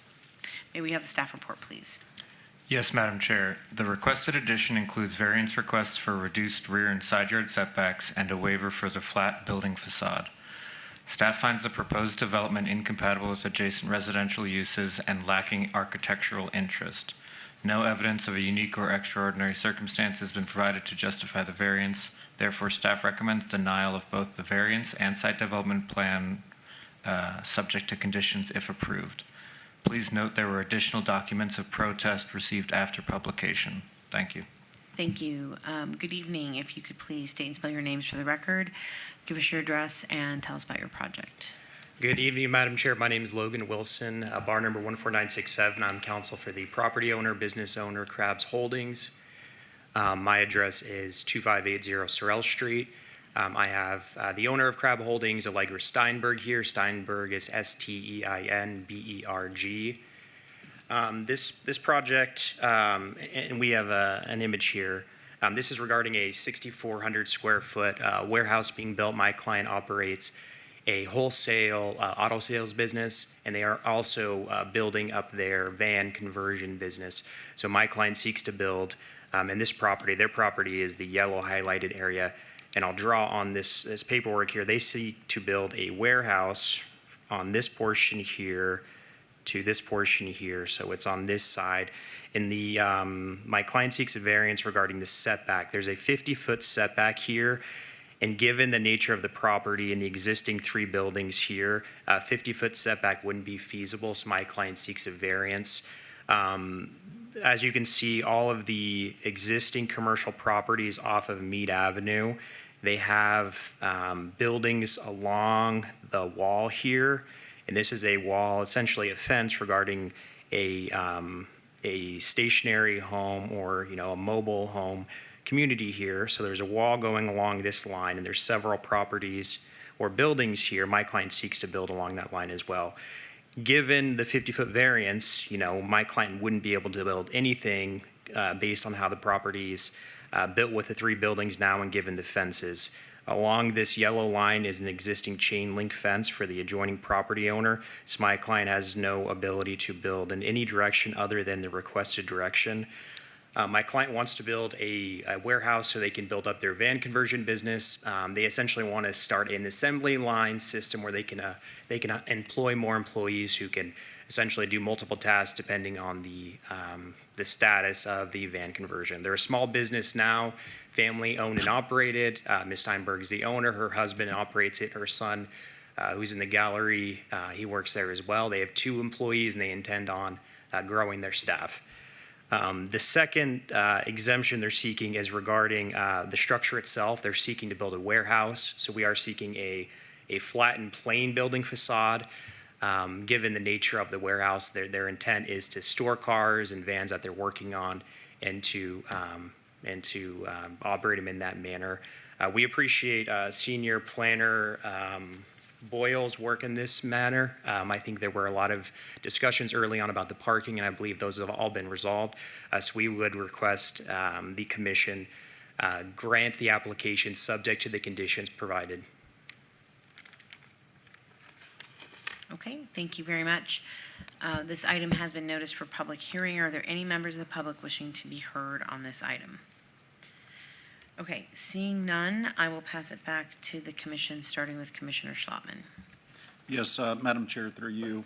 We'll see what the rest of the Planning Commission thinks in regards to this, but as I review this and see the warehouses in this area and all the cars and, the 8 buildings to the west of this particular property all line up adjacent to that property line. City Council for the past 25 years has, or even greater, has approved those. For those reasons, I feel it is harmonious and compatible, and, honestly, this could block some of the noise that's actually going into that residential neighborhood. So those are my comments, unless if anybody else has. Seems like Commissioner Rogan. Go ahead, Commissioner Rogan. Thank you. I just have a question. So on these, for the applicant, these other buildings that are along the property line, are they visible from from the neighboring residential properties, or are they just kind of built to maybe 6 or 8 feet tall? And how does that compare? Second part of my question is, how does that compare with your proposed warehouse? Is it taller or just as tall as the other buildings? I'm sorry, I guess I don't understand your question exactly according to this diagram. He's saying regarding the height. So he wants to know if the height is similar, if we're looking at these properties following this line, if the height is similar going down to where your proposed warehouse is going to be built. Okay, I do believe the height would be similar. It's roughly, I believe on our drawing, 17 feet for the height. I'm sorry, 10 feet for the height on that. So I do believe it would be similar to the existing buildings that are already. Okay, thank you. I apologize. Oh, sorry, Commissioner Schlottman, I had a question. Do you know those other buildings that are abutting the neighborhood? What kind of businesses are there, and how long have they been there? Well, is that directed towards? Either of you? Okay, so the building, we're looking to the right here. That one is, as of right now, a publishing, printing building for Station Casinos. They've been there for as long as we have owned the property, and we've owned it since 2013. The building to the left is some type of auto mechanic building, and they have always had cars parked like that there. I couldn't go any further down. Okay. I apologize. No, that's fair. I'm just concerned. I have a concern about how close it's going to be to the neighbors and the amount of opposition from the neighbors that have come in. I very much appreciate and respect Commissioner Schlottman's statements about the potential for noise mitigation from your building and that it's harmonious and compatible, but I'm having a little bit of a hard time getting behind this because of the adjacency and the neighborhood opposition. May I speak to that concern? Briefly. Okay. As far as the noise, we personally haven't ever had any complaints from any neighbors to the manufactured homes here ever come to us. We've never had a complaint against our business or the property.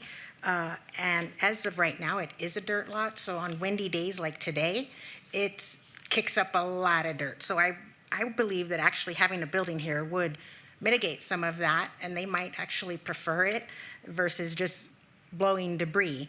And if you look, mostly 2/3 of the property that we are proposing, or the building that we're proposing to build, backs this little triangle here that I believe it's just rocks. There's not actually any home there. And then this line right here looks to me as a wash for water flow, I suppose, when the rains come. So I don't see it terribly as much of a noise or issue for the neighbors on that side. Okay. There was a comment about traffic as well in the oppositions. So just, those are the two concerns that were raised and that I can see how there would be concerns. But anybody else have any comments on this one? No. All right. I will turn it back to Commissioner Schlottman if you're prepared to make a motion. Yes, Madam Chair, I'll make a motion. We'll see how this goes. I mean, it's something typically I wouldn't support. I mean, just considering that there's so much warehouses and, considering City Council has approved these to be built on the property line over and over throughout the past 30 years. And this is much of the same is the only reason why I'm getting behind this particular item, but we'll see where it goes. On item 45, 25-0378, 45A and 45B, move to approve subject to staff's conditions, and you agreed all staff's conditions have approved? That's correct. Thank you. There's a motion on the floor. Please cast your votes.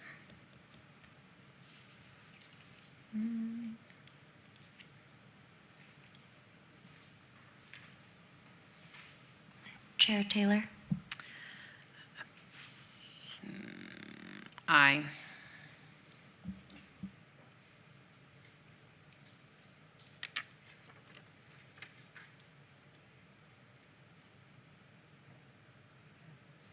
Sorry, I'm just staring at my screen, continue to not have a voting thing on it. So the motion does pass, so.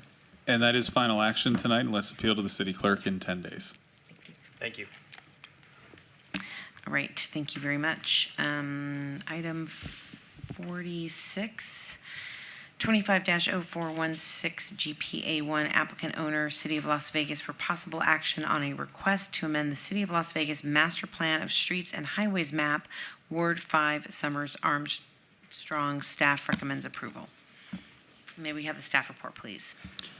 Yes, Madam Chair. The City of Las Vegas is requesting a general plan amendment to the Master Plan of Streets and Highways to remove Cultural Vista Avenue and to reclassify a segment of Maryland Parkway from a primary arterial to a collector street. These changes are intended to align with anticipated development, reduce excess right-of-way, and promote safer travel speeds. Therefore, staff recommends approval of the requested general plan amendment. Thank you. Okay, thank you. I guess I will, sorry. This item is for public hearing. Are there any members of the public wishing to be heard on 46? Okay, seeing none, I will pass it over to the commission, starting with Commissioner Munford. Through you, Madam Chair, I don't see any problem with this, and I'm going to move for approval. Any other comments? Nope. Please make your motion, then officially Commissioner Munford. There's a motion on the floor. Please cast your votes. And please post, and that motion does carry. And that item will move on to City Council on October 15th. Okay. And items 47 and 48, we'll do the same thing. We'll hear these two together because they're related.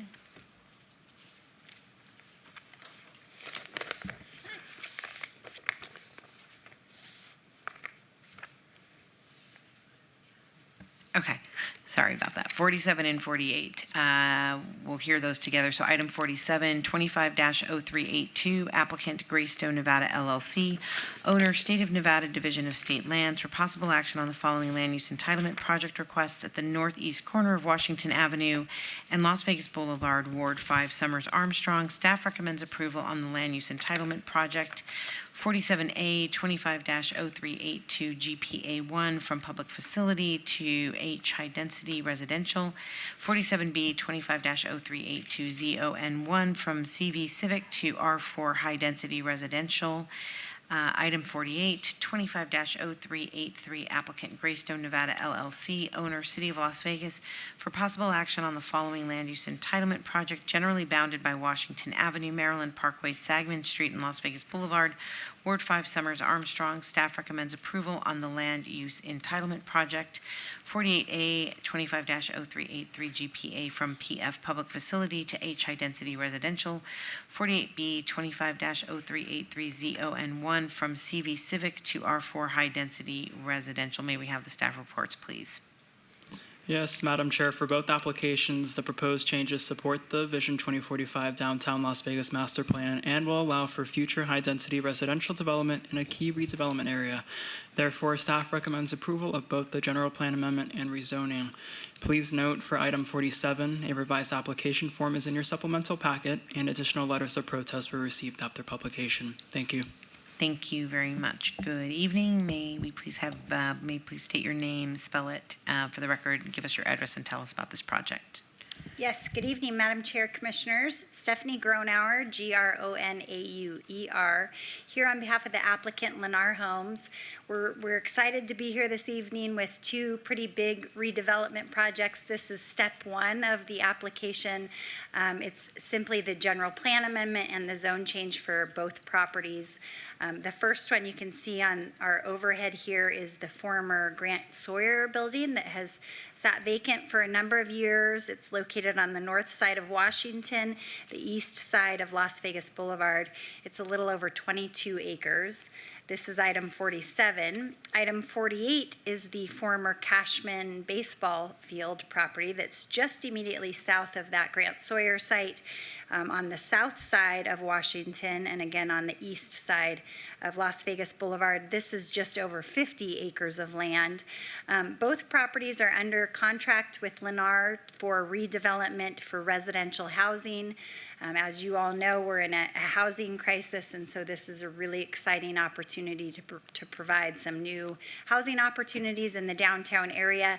The idea is to reserve some of the property along Las Vegas Boulevard for future commercial as well, but that will need to be parceled off and handled at a later date. The reason the applications that are before you are just the general plan amendment and the zone change is because we've been working really closely with the councilwoman for Ward 4 on her vision for this area. So we're redoing site plans that will follow these applications. You'll see them on either the November or probably more like the December agenda, sharing exactly the vision and the excitement for the project. So tonight, all that's before you is the general plan amendment to allow high-density residential on both of those properties and to allow R4 zoning on both of those properties. There's a chance that zoning category may get reduced down based on the project that we'll be bringing forward, but as I mentioned, you'll see that probably in December. We very much appreciate staff's recommendation of approval. We've been working very closely with them and appreciate all the help that staff has given on these projects, and there's still a lot of work to be done, but we're excited to share that in the future weeks or months here. So with that said, I'm happy to answer any questions, and I would appreciate your approval. Thank you very much, Ms. Groenauer. This item has been noticed for public hearing. Are there any members of the public wishing to be heard? Okay, seeing none, I will close public comment. I will pass this back to the commission, starting with Commissioner Munford. Madam Chair, through you, thank you. I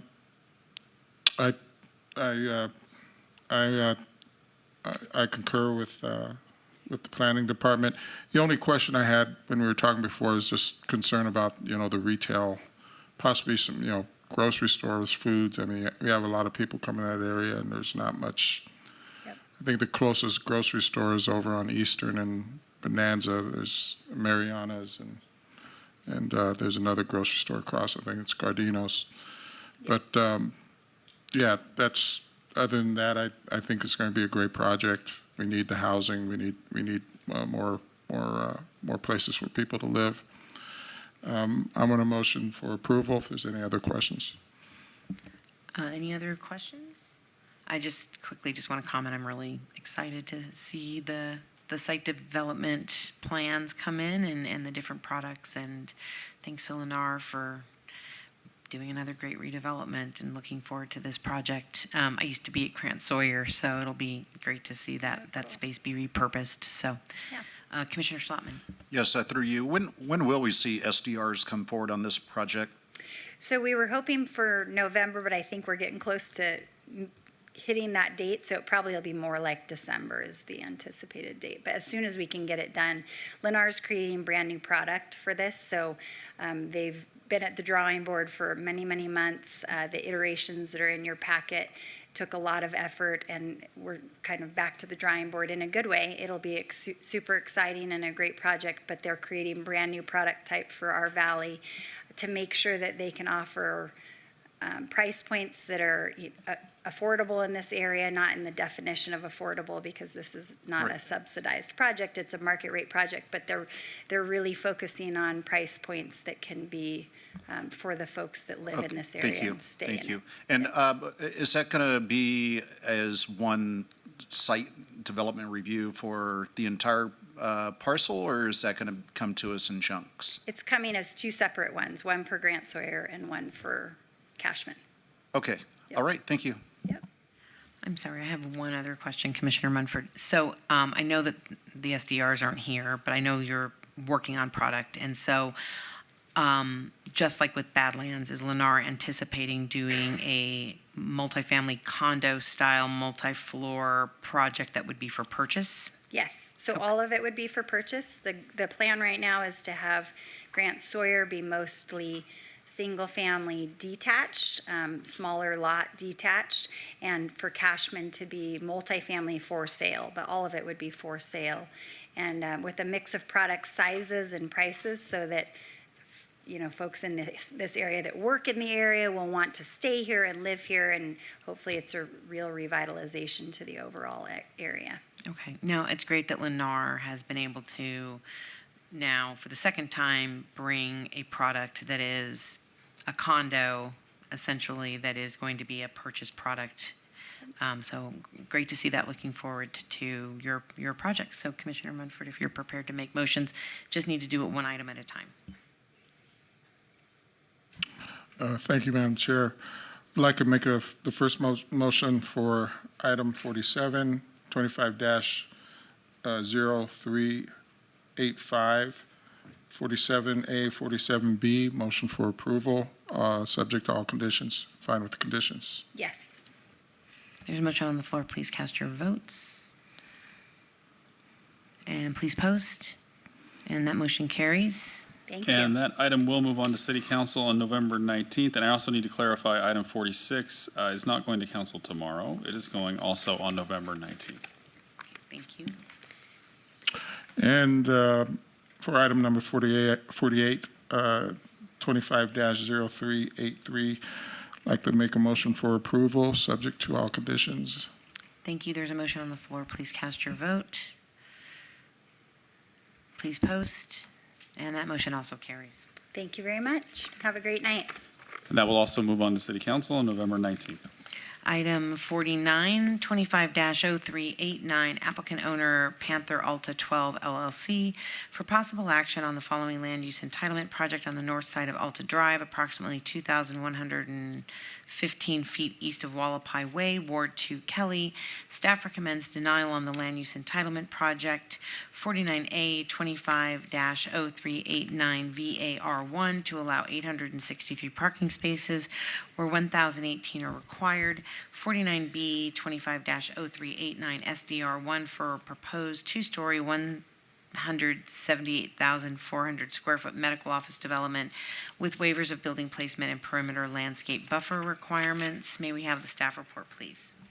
Yes, Madam Chair. The applicant is requesting a variance in site development plan review for the revised medical office development totaling 178,400 square feet. The request includes a 15% parking reduction, waivers for building placement and landscape buffer width, and exceptions to not meet perimeter landscape buffer requirements. Staff finds the requested variance to be self-imposed and the proposed parking insufficient for the intensity of the use. Therefore, staff recommends denial of both the variance and site development plan review, subject to conditions if approved. Please note that no letters of protest or support have been received since publication. Thank you. Thank you. Good evening, sir. If you can please state and spell your name for the record, give us your address, and tell us about this project. Yes, good evening, Madam Chair, members of the Commission. For the record, John Curran, 10801 West Charleston, here on behalf of the applicant. If I can first provide a very brief history, my group acquired this 12.23 acre parcel on Alta near Wallapai from the city of Las Vegas about 3 years ago through a disposition and development agreement. Part of that development agreement mandated us to develop the site for medical with a minimum of 100,000 square feet of office space. The site is also deed restricted for medical and ancillary use by the Bureau of Land Management, so certainly an appropriate use for the site. Before we closed on the land, we had the site previously entitled with a previous design.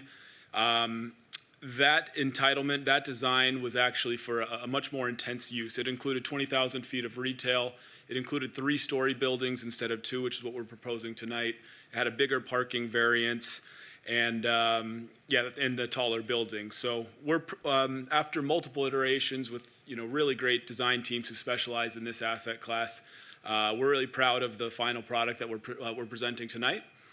It is 4 2-story buildings totaling about 172,000 square feet, and these smaller buildings will enable us to phase the development as demand dictates. This project will be medical office condos, for sale condos, which is what the marketplace is telling us is in demand. Doctors want to own, doctors and medical practices want to own their own real estate, so we're meeting the market there.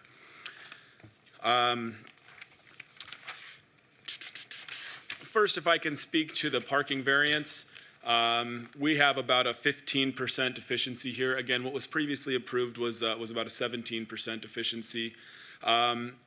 it doesn't do us any good to build a project that's underparked. I can't sell it. The buyers are always asking about parking counts, and in our world, we don't, market the city's parking code. We think about 4.5 to 5 spaces per 1,000 square feet of office space is sort of the golden standard. And brokers ask, and institutional medical buyers all know and ask, and we're providing about 4.85 per 1,000 here. So we haven't gotten any pushback at all as it relates to parking. Again, it doesn't do me any good. I can't sell this product if I'm underparked.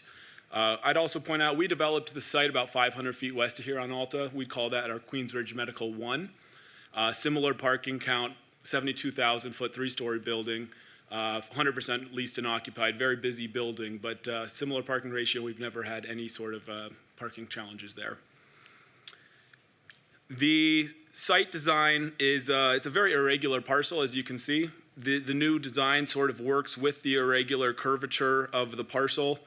I look back at our previous design and it sort of seems like we just slapped buildings on the site without really working in symmetry with the site. So we're very pleased about this design. If I can talk about some landscaping issues, I did ask for a few waivers. One of which was we have a 5-foot amenity zone, an 8-foot trail, and then a 15-foot landscape buffer is required. On a portion of this side, we asked for about a 10-foot buffer instead of 15 feet, and the reason being is it would just pinch parking further, and we'd lose a whole row of spaces, and then it's just a balancing act in a big site like this, and we have really lush landscape provided here. I'd point out that on this Alta frontage, we're required to put 24-inch box trees every 20 feet on center. We've actually gone every 15 foot on center, and we're doing 36-inch box trees. On the site, on the whole, with the perimeter and buffer landscaping, 338 trees are required. I'm only providing 335 in those areas. However, I believe we're more than making up with that elsewhere. I'm providing a total of 420 trees on the site. Again, where 338 are required, and that's in addition to the and that's not including obviously the 3,500 shrubs and cacti. So it's going to be a very lushly landscaped site. We're really excited about it. It's been well received in the market. We've had sales efforts really pick up in the last 6 months, and we're eager to get this project in for building permit and hopefully break ground by Q2 of 2026. One last item, that is as it relates to landscape diamonds. I went back and forth with my design team. We can meet the 49-foot landscape diamonds, so we can remove that exception. With that, I am happy to answer any other questions you may have. Otherwise, respectfully request your vote for approval. Okay, thank you very much, Mr. Kern. This item has been noticed for public hearing. Are there any members of the public wishing to be heard on this item? Okay, seeing none, I will close public comment. I will pass it back to the commission. Currently, Councilwoman Kelly does not have a commissioner, so I just have a couple of comments, and then I can pass it to the rest of the commission. This is a really beautiful project. The renderings are really lovely. I think it's going to obviously fit in very well in this area. I really appreciate all the time you gave me to talk about some of the issues, and I appreciate that you've worked with sort of my concerns both in this project and in Ward 4. And I really have to highlight and say thanks for that groovy entry sort of planter with a Joshua tree. I think that's going to be fantastic. Thank you for working to get those diamonds to a point where you could just have them sized without a waiver. And then the one thing you didn't mention that we talked about that I think is great for this commission to know is about your berm, so that you've got that nice neighborly buffering for some of the residents, if you just wanted to mention that. Sure. When we entitled this previously, and it included a GPA and rezone, so I had a neighborhood meeting, and I heard a lot of the comments and concerns of some of the surrounding neighbors, one of which was neighbors to the north of us were worried about cars parked, at night here and lights flashing into their homes across this ravine.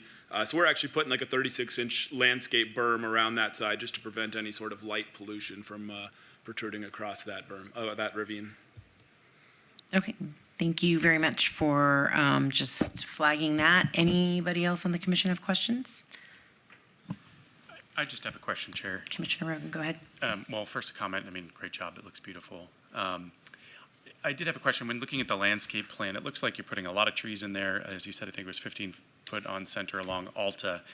And then there's the 8-foot path, but then there doesn't to be any trees within that 10 to 15 foot setback along the Alta side. Am I reading that correctly? I'm sorry, are we pointing here? Yeah, so there's trees there, and then is the path just to the, I guess that would be to the north? Yeah, that's right, an 8-foot sort of trail, and then that's the landscape buffer. And why no trees within that landscape buffer? Is there any reason for that? You know, we've got, it's a lot of cacti and succulents. There's trees all around it. I kind of think they would kind of be lost there. They weren't required per code there, and we've just got, you know, tons of trees and landscaping elsewhere. Okay. I mean, I don't want to impede anything. I just think it would be great. Riding or walking along Alta, it's so lush, and having the trees just kind of separating the development from that path, I think would be great. I mean, I'll leave it to you and the councilwoman to figure that out, but that's just my one suggestion and one comment. We also, you know, view like signage visibility. We want the buildings to be featured. We think it's a really beautiful building. So not that trees are necessarily going to block that, but we are mindful of the visibility from the street and want to make sure that the buildings are able to be seen. Understood, but you already got the trees there that are blocking it anyway, so. Thanks, John. Mm-hmm. Madam Chair? Yes, Commissioner Schlottman. Yeah, through you. I appreciate the time, a couple of phone calls back and forth before I got the staff report and after I got the staff report, just to make sure I understood what you had going on. And, you know, great looking building, tons of landscaping. It's going to look beautiful. And the 1 or 2 trees is missing from the one buffer zone, but the additional 75 foot or 75 trees or whatever you have everywhere else, nobody's gonna know the difference. Once you build this, they're gonna look at it and just see a nice, beautiful landscaped zone here. So and property. So, anyways, if there's no other comments, I'm ready to make a motion. Seeing no other comments, please go ahead, Commissioner Schlottman. Madam Chair, Yes. we have an amended condition to read into the record for removing that exception for the diamond planters. Okay, please do. So that would be condition of approval number 9 on the site development plan review would be revised to say an exception from Title 1908 110C12 is hereby denied to allow 36 square foot diamond planters inside curbing where a minimum of 49 square feet is required. Okay. And do you agree to that condition? Yes. Thank you. And you agree to all standard conditions? Yep. Okay. Madam Chair, through you on item number 49, 25-0389, move to approve on 49A and B, subject to staff's conditions, and the amended condition number 9 on the SDR is read into the record by planning staff. Thank you, Commissioner. There's a motion on the floor. Please cast your votes. Please post. And that motion carries. And those items will move on to City Council on November 19th. Thank you very much. Thank you. Okay, item number 51, 25-0406, applicant owner, Southern Nevada Regional Housing Authority, for possible action on the following land use entitlement project requests on a portion at the northwest corner of McWilliams Avenue and H Street, Ward 5, Summers, Armstrong. Staff recommends approval on the land use entitlement project. 51A, 25-0406 VAC1, to vacate public right-of-way located along Washington Avenue, generally located on the south side of Washington Avenue, 175 feet west of H Street. 51B, 25-0406 SDR1, for a proposed 4-story, 223-unit mixed-use development with 10,389 square feet of commercial space with waivers of Title 19.09 form-based code development standards. May we have the staff report, please? Yes, Madam Chair. The applicant is requesting the vacation, site development plan review, and associated waivers to facilitate Phase 2 of the Marble Manor redevelopment project. The proposed development aligns with the Vision 2045 master plan, the 100 plan, and the West Las Vegas plan. Therefore, staff recommends approval of both the site development plan review and the vacation subject to conditions. Please note that no letters of protest or support have been received since publication. Thank you. Thank you very much. Folks that are in the audience, still, if you're here for this item and you're going to make public comment, if you could please come down and just kind of get lined up. But if you can give us your name, state and spell it, give us your address, and tell us about the project. Yes, Eric Gross with KME Architects, 5195 South Durango Drive, Suite 103. And I'm Anna Libby, representing Brinshore Development, and I live in Denver. Yes, this is the phase 2 of a 5-phase development of Marble Manor. It is a total of 16 buildings, 223 units, a mixture of 1 through 5 bedroom units, as well as a couple of tenant spaces for future tenants, as well as a shell space for a future Head Start daycare program that will be part of a separate project. This overall project is a fantastic redevelopment for Marble Manor. We're actually in for plan reviews on phase 1 of Marble Manor, so we're very excited for that. And this is just a continuation of that overall efforts all the way from H Street through J Street with an overall complete redevelopment of the overall site.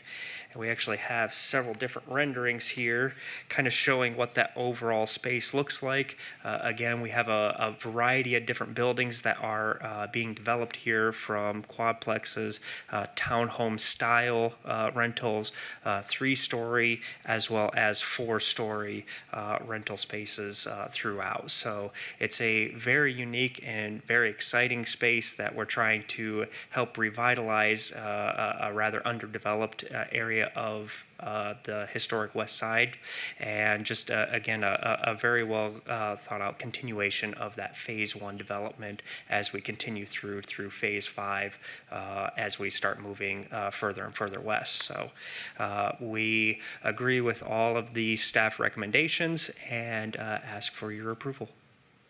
Thank you very much. Again, this item has been noticed for a public hearing. If there are any members of the public wishing to be heard, please come down.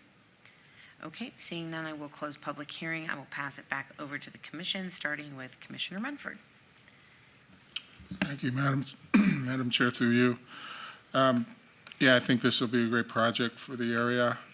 We need, for that area, we need housing. From what we talked about earlier, there's about a third of the units are voucher income. We have 40% tax credit units and 25% market rate, which I think will be great for that area.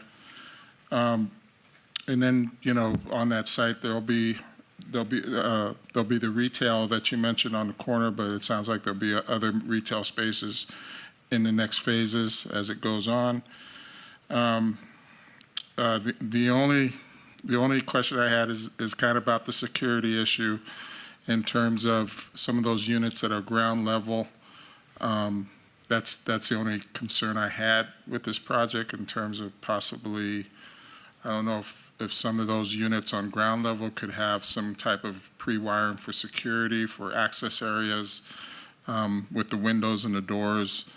But other than that, I think it's going to be a great project. I like the Head Start component to that as well. So, I know Mel with KME, and you guys have done a great job. I'm gonna motion for approval. Okay, any other comments? All right, Commissioner Munford's motion is. All right, I'd like to go ahead and move for motion approval for item 51, 25-0406, 51A, 51B, and you're fine with all the conditions and recommendations of planning? Yes. There's a motion on the floor. Please cast your votes. Please post, and that motion carries. Thank you. Thank you. And that will move on to City Council on November 19th. Thank you. Item 52, citizens' participation. Public comment during this portion of the agenda must be limited to matters within the jurisdiction of the Planning Commission. No subject may be acted upon by the Planning Commission unless that subject is on the agenda and is scheduled for action. If you wish to be heard, come to the podium and give your name for the record. The amount of discussion on any single subject, as well as the amount of time any single speaker is allowed, may be limited. Do we have anyone for citizens' participation?